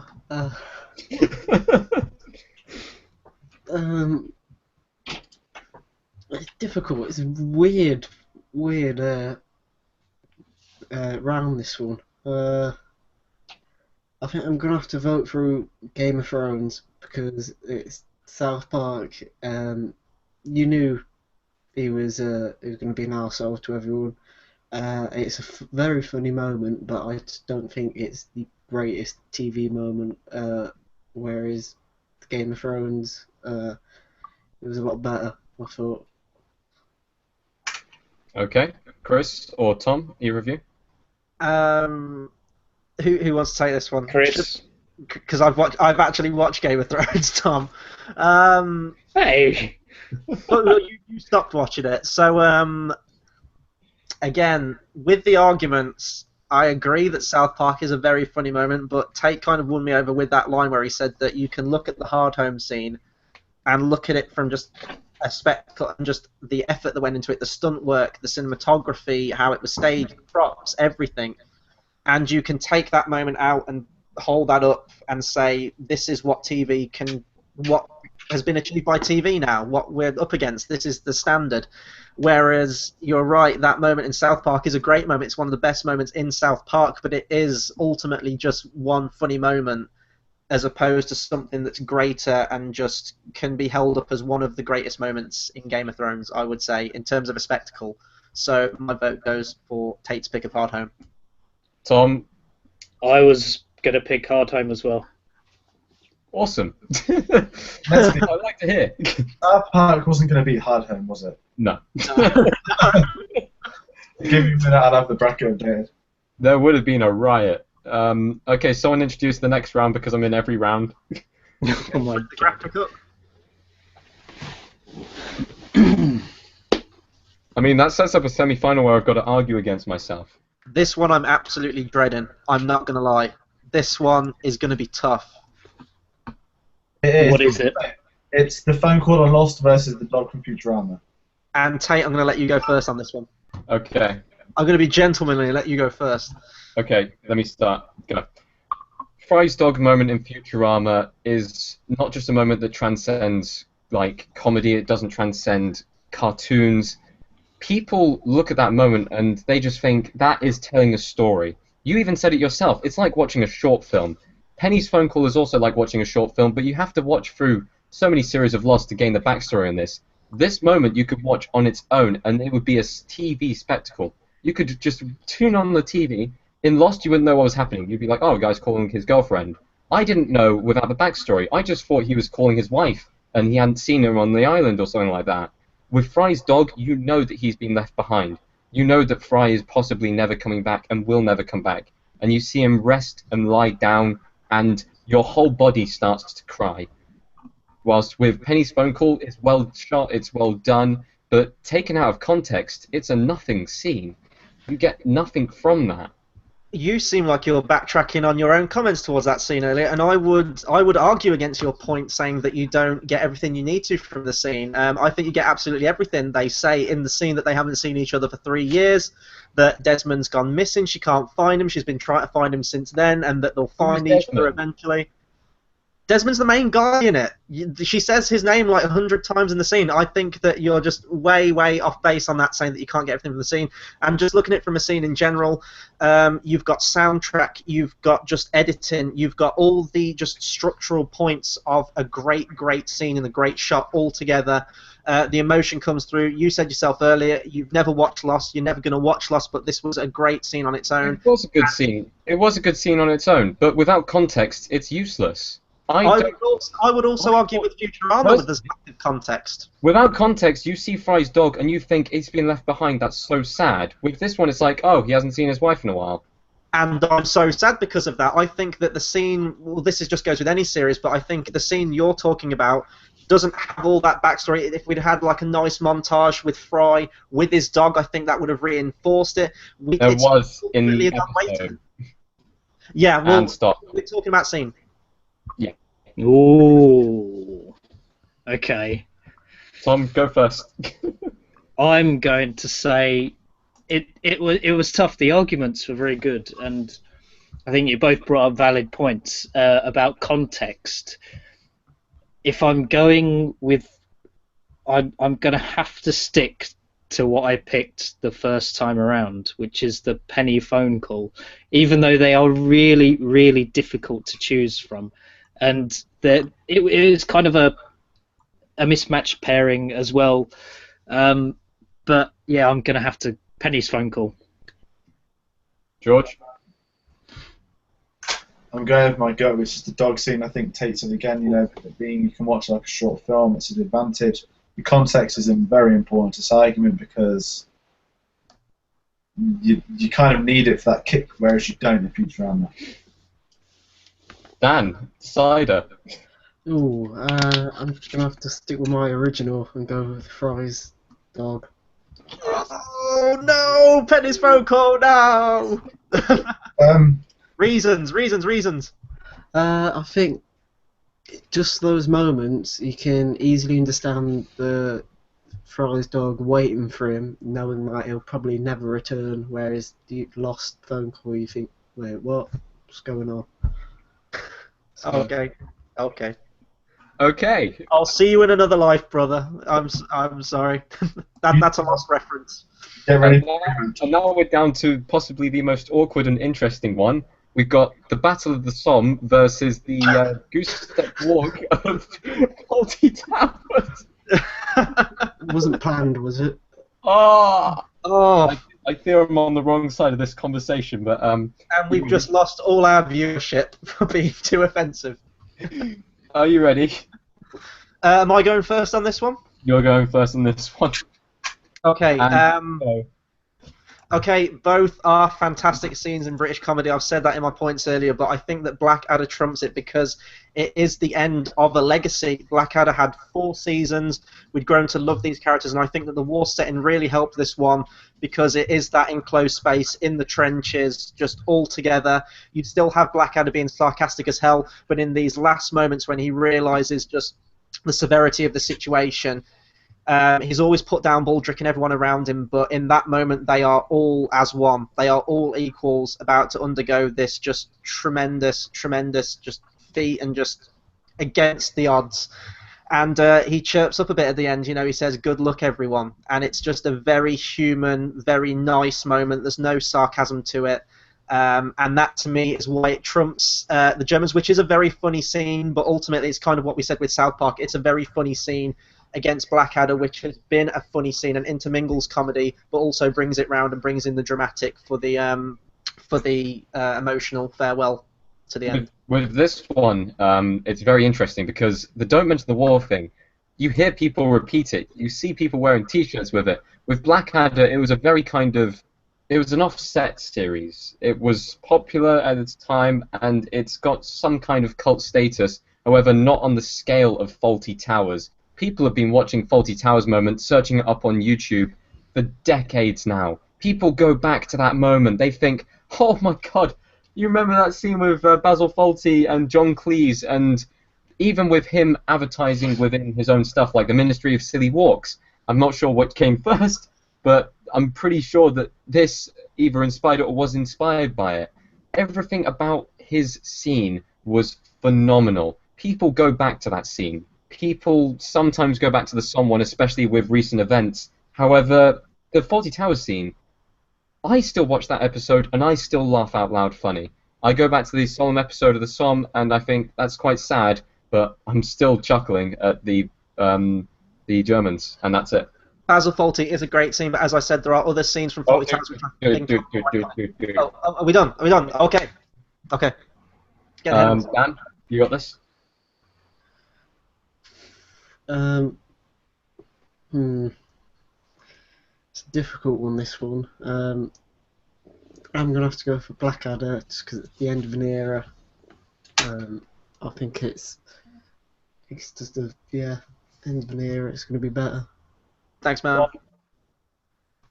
Tom? I thought we'd lost you there. Oh, I mean, I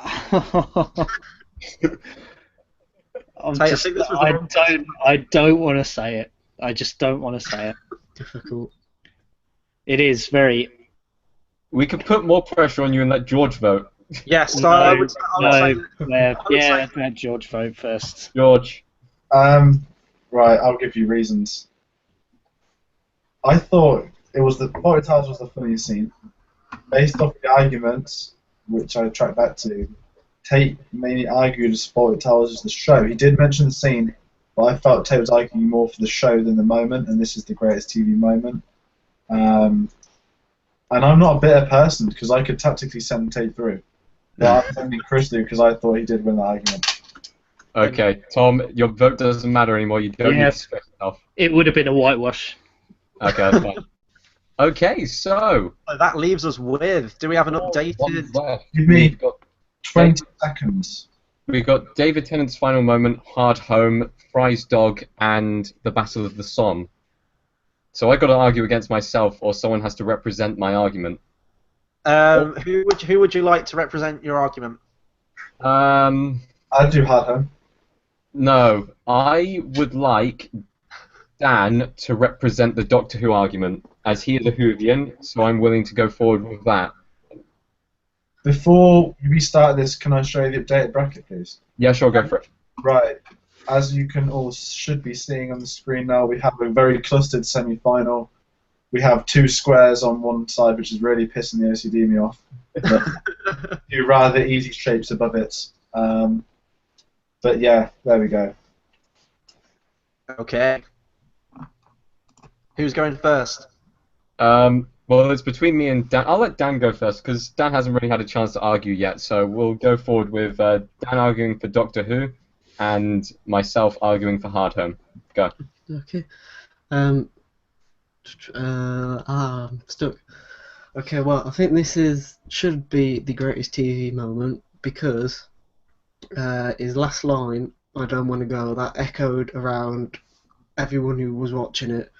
It was the end of an era, not just in David Tennant leaving the TARDIS for the final time, kind of, but it was Russell T Davies. His final ever scene he wrote. All the producers. It was their final episode. The TARDIS that got destroyed. It was the final proper episode where we saw that, give or take a few scenes. It was we said goodbye to all of his companions, but the music, I think, from Murray Gold is what clenched it. It's I think there wasn't a dry eye in the house when that was playing over his regeneration. So Well, yeah. Funnily enough, the thing with Hard Home was the lack of music at the end.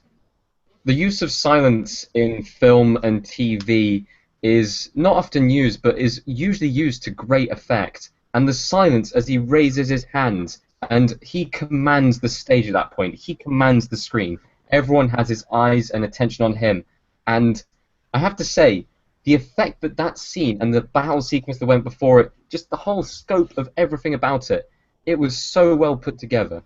Michael Sputnik did a brilliant job with the Battle of the Bastards, and he did a brilliant job with the Winds of Winter episodes. However, this scene alone cemented him, and people got excited about him redoing episodes because of how well he did this scene. And people go back to that. People will always go back to that, and it will be noted down as one of the best battle scenes on TV, Game of Thrones moments, TV moments, and stop. Okay. Wow. Who would you like to vote on this one? Anyone go first? But Okay, right. I've been won over by Dan's arguments on Doctor Who, so that's my vote. okay. Thank you very much. For me, Chris, you go. okay. It's a tough one because again, it all boils down to emotion versus spectacle for me. But thinking about it with Doctor Who's just a kind of show that moves on, you know. And I think that what emotion we felt at that moment really doesn't have any resonance when, oh, you know, now we're on to Matt Smith, he's the focus. Oh, now we're on to what's the new guy, Capaldi, who's fantastic, by the way. So I think while it was a great moment when it came out, it was kind of a great moment of the moment, if that makes any sense, where I think Hard Home, again going back to what I said last time, just on a technical level and what they were able to achieve, clearly they poured all their budget into that one scene and it was to tremendous effect. I think they tried to do another zombie scene as well in Season 6 in the Hold the Door sequence, but to me I think Hard Home even beat out that scene in terms of the kind of staging of everything. So I think I'm going to stick to my guns on this one, and I'm going to go for Hard Home, although Tennant's last moments was a great TV moment. I don't think I've decided on it, and I don't like the pressure of it. As much as I've been bitching on Hard Home, I do like it. I did offer to fight for it. However, Dan made the better argument, and Doctor Who's just knocked out Game of Thrones. Which I'm really confused. I said I would have an Game of Thrones final. I'm happy with that because either of mine have gone through, and I like how I'd like to note on the fact that I didn't argue against Dan at all, so that you guys wouldn't have arguments against me in the final. So wait, oh well. But Dan's won it for you. Thank you, Dan. I've got two in the final. So the next fight is going to be Fry's dog versus the Battle of the Somme. Oh You boy, ready? am I going first on this one? Yeah. Which one has the biggest emotional punch? I believe this will be. But Can we not call it Battle of the Somme because it's Blackadder? It's not the Battle of the Somme. okay, fine. Blackadder. Okay. And go. Okay, right, Blackadder, as I've said, one of the greatest comedies of the 80s, that aside.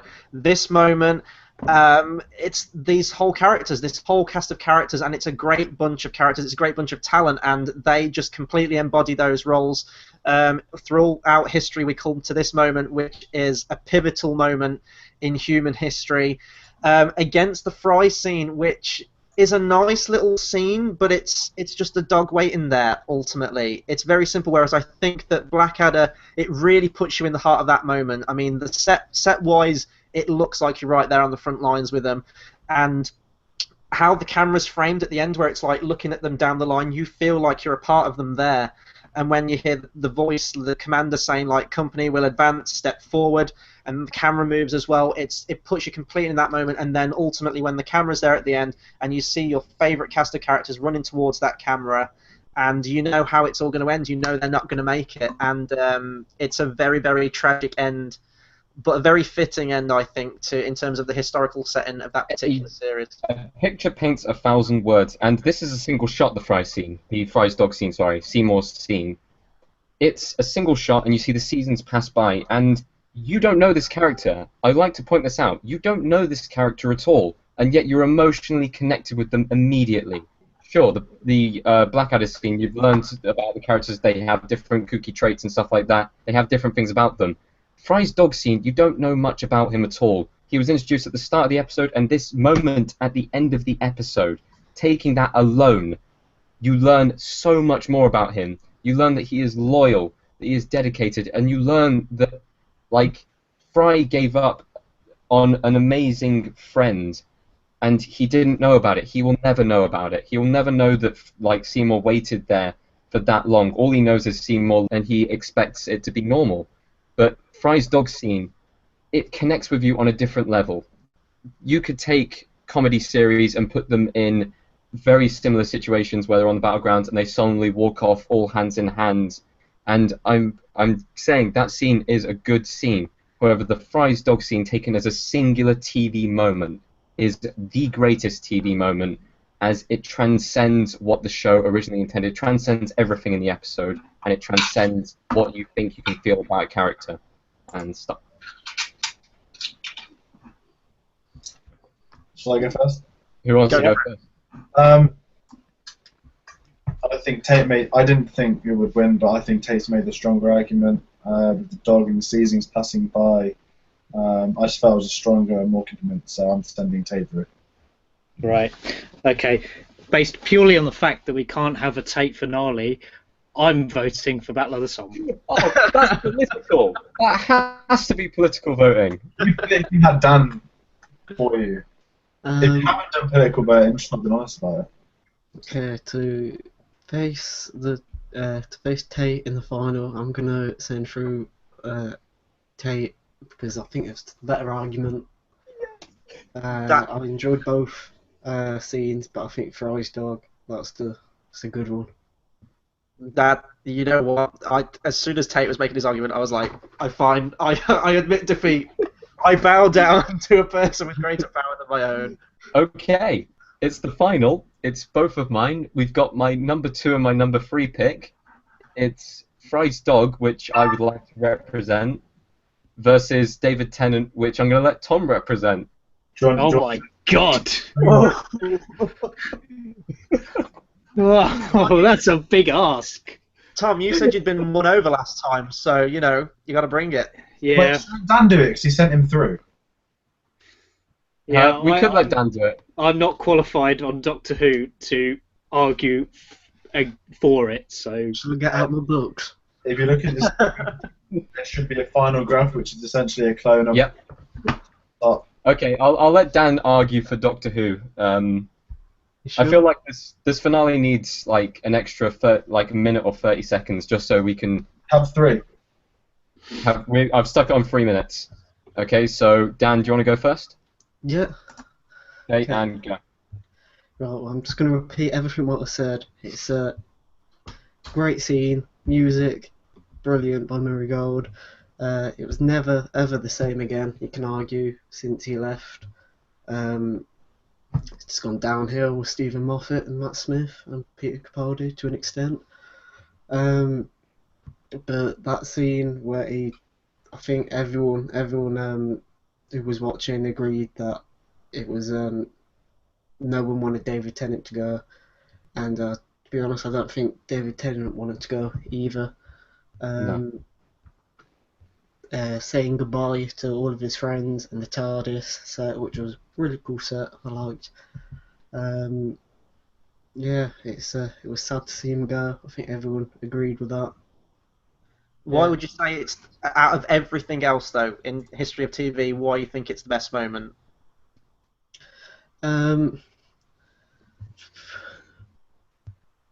That's a good question.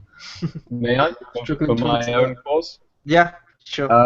Fry's dog's moment was the best moment in TV because it took a character that no one knew about and made him personal to you in a well-animated, well-cinematographied scene with amazing music, which punched home a point that just, if a person loves you enough, even if you don't know them for long, they will wait for you. And that message resonates with everyone. Pet lovers, people who have family, it's something that transcended the show, it transcended TV at that moment. It was a poignant point. It was like watching literature. And the way the scene was put together, it just perfectly showed that the show writers knew what they were doing, they had it spot on. With David Tennant's moment, I loved it, I really did. And it was sad to see him go. However, there was a continuation of the show, and the storylines were revisited. He revisited people from his past, and they came back in series later on. With Fry's dog, it was that moment, that one single moment, that was the entire focus, just for a moment. With David Tennant, he passed on to a new person, and that person took over doing the same job. Fry's dog was never replaced by Fry, and it really did. It was a punctual moment in the show. It came out in about of an amazing series, and it was the standout moment way beyond that.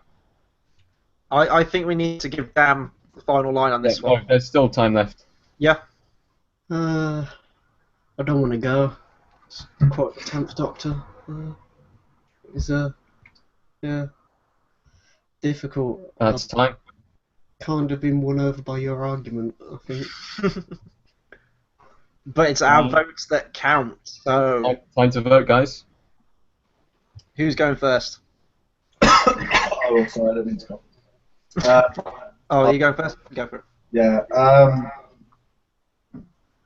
I think not as a dog from an argumentative point of view that the dog wins. It was a good fight by Dan. He's done very well coming in. Literally, You've done very well, Dan. Yeah. Thank you. last minute. I don't think he expected. My corner again. But I don't think he can compete with that poor dog. No, I agree. See, from my own personal opinion, out of the two, I still prefer David Tennant's final moment. If I'm going by the argument, though, I think that Tate got very personal with it in the end, which is, I think, what you kind of need to get to that stage when, you know, when we're talking about the greatest scene in TV history. I mean, it's all opinion, even after all this, but Yeah. I think that throughout the entire tournament, you can talk about all the surface level stuff like the animation style, the writing, things like that. But I think ultimately towards the end, you need to bring it to that personal stage and why it meant that much to you. And the whole thing where you said about like the message, it transcends and it can be used in all different types of context. Is the reason I'm going to vote for Tate. Although I don't personally think it is the greatest TV moment, it doesn't matter. I think that your argument, you made a good, strong case for why you consider it to be your favourite. So I'm Tom, final word on it? Whilst I agree with Chris not being the greatest TV moment personally, it was the best argument, and for me it won. So I tip my hat to you, sir. Yeah. Thank you. We need some sound effects, don't we? Like a crowd cheering right now. And so that's the final image. We have an all-out winner. It was Fry's dog. Fry's dog, right? Yeah, he's green now. It's all done. More drama. Now I'm going to have to go and watch this episode, or maybe even just watch Futurama, because I feel like I'm missing out. Futurama is a brilliant series, but if you wanted to, this episode's only 20 minutes long, and it sends across the strongest message the show has ever done. Mm. Well, so do we have any other final words, or shall we round out? Because we have been going for quite a while on this one. It's my birthday in 3 minutes. Is it? Oh, we should keep this dragging out for like another 2 minutes right now. First of all, I want to say we wanted to do one of these at least once a month. So I'm not sure what we're going to do, whether we're going to take suggestions on what the next one is, or whether we get to choose what they are. We spoke of the winner choosing, which I think's fair. So Tate, you'd have this. You got your own final, so we Give knew. me 3 minutes. I'd say it was fun. I won't lie. If this is an honest thing, I still don't understand how Cersei didn't get further. Right. The same with Breaking Bad. But that's life. That's the way the tournament works, man. It's unpredictable. Did we think that we would have those kind of matchups towards the end? Because I sure as hell didn't. Personally, for me, I thought that Hank was going through round 1, David Tennant was going through round 1, Sherlock was going through round 1, and South Park. I thought the final was going to be between. I genuinely thought it was going to be between Hank and Cersei's wildfire moment. I really did. I thought it was going to be Hardhome versus Cersei. Never underestimate the dog. That's the best. I mean, this was kind of different for us as well. I mean, we have talked about TV really only in our Daredevil review that we did for Series 2 and our Game of Thrones discussion. So it was kind of a weird experience going into the TV world, but I think it worked well for a first tournament. And I mean, we could do other TV stuff in the past, but we could also. I mean, there's so much you can do on movie stuff as well. Just absolutely anything. But as we said, Tate, you're going to get the decision on what the next tournament is. And I have chosen sports films. Films involving sports and sports kind of involved in the film and the main core of the film. So I feel like we haven't really talked about sports films too much other than Rocky. And I know there are some great sports films out there. I know that Bleed for this is coming out later on this year, and I think that might actually win in the Oscars and win in the award season.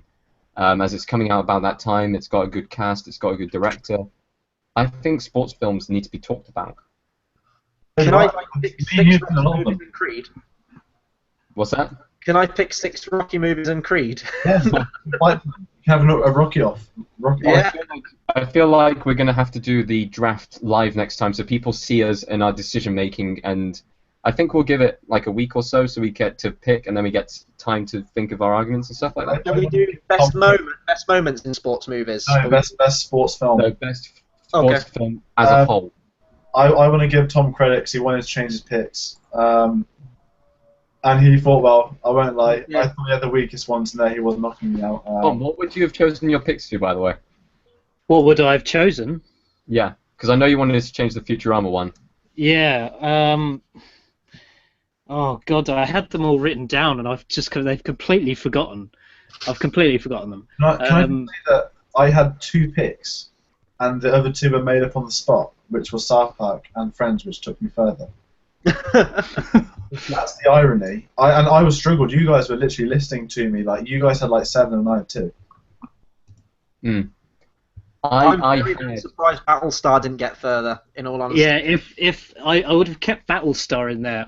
If I had to go back and choose, I probably would have gotten rid of Star Trek, the X-Files. There is a much better one that I thought of after I picked, and also the Futurama. I would have changed to a lost episode or a lost moment, which was Charlie's death.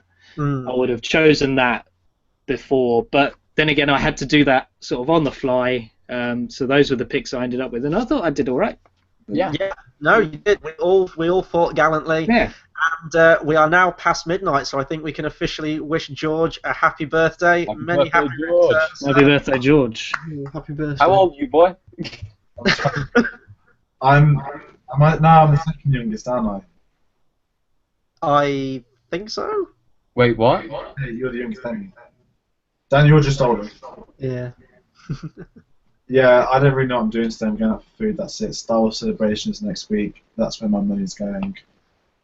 Yeah, I mean, me and Tom are going to be at Celebration as well. Like 3 consecutive days of no sleep at that convention center, which is going to be insane. Me, Tom, and George, we should probably jump on a video maybe before we go and just sort of talk about Celebration, perhaps what we can expect if we're going to try and get into some of the panels and things like that. We're going to take a camera. We're going to try and get some footage, and we're going to try and get that to you guys. So yeah, that'll pretty much do it for our Battle of the Brackets Episode 1, Greatest TV Moments. Be sure to comment, subscribe, let us know what your favourite TV moment is. Do you agree with our list, and which other TV moments would you have liked to have seen us do in this? Or any other suggestions for future episodes, please do drop those in the comments below as well. In terms of what's coming up on the channel, me and Tom are going to be jumping on a lot more film reviews as well. July's kind of intense as hell with movies. We've got Ghostbusters out next week. We've got Star Trek Beyond, Finding Dory, BFG. There's so much coming out, so we're going to try and get those reviews to you. We're going to jump on a Star Trek review, like the previous two, because I haven't seen them. Yes, I want to do a Ghostbusters 1 and 2 one as well before the cinematic abortion of the reboot comes out next week. So we'll do that. There'll be reactions from me as well as and when trailers come out. And yeah, just hit that subscribe button. It is the best way to keep updated with all of our content. So big thank you to everyone who joined us tonight. Dan, thank you for jumping on. You've been a great sport. Thank you for helping us out with this tonight. Really appreciate it. And yeah, that'll do it from us. So until the next video, we'll see you guys next time. Thanks for watching.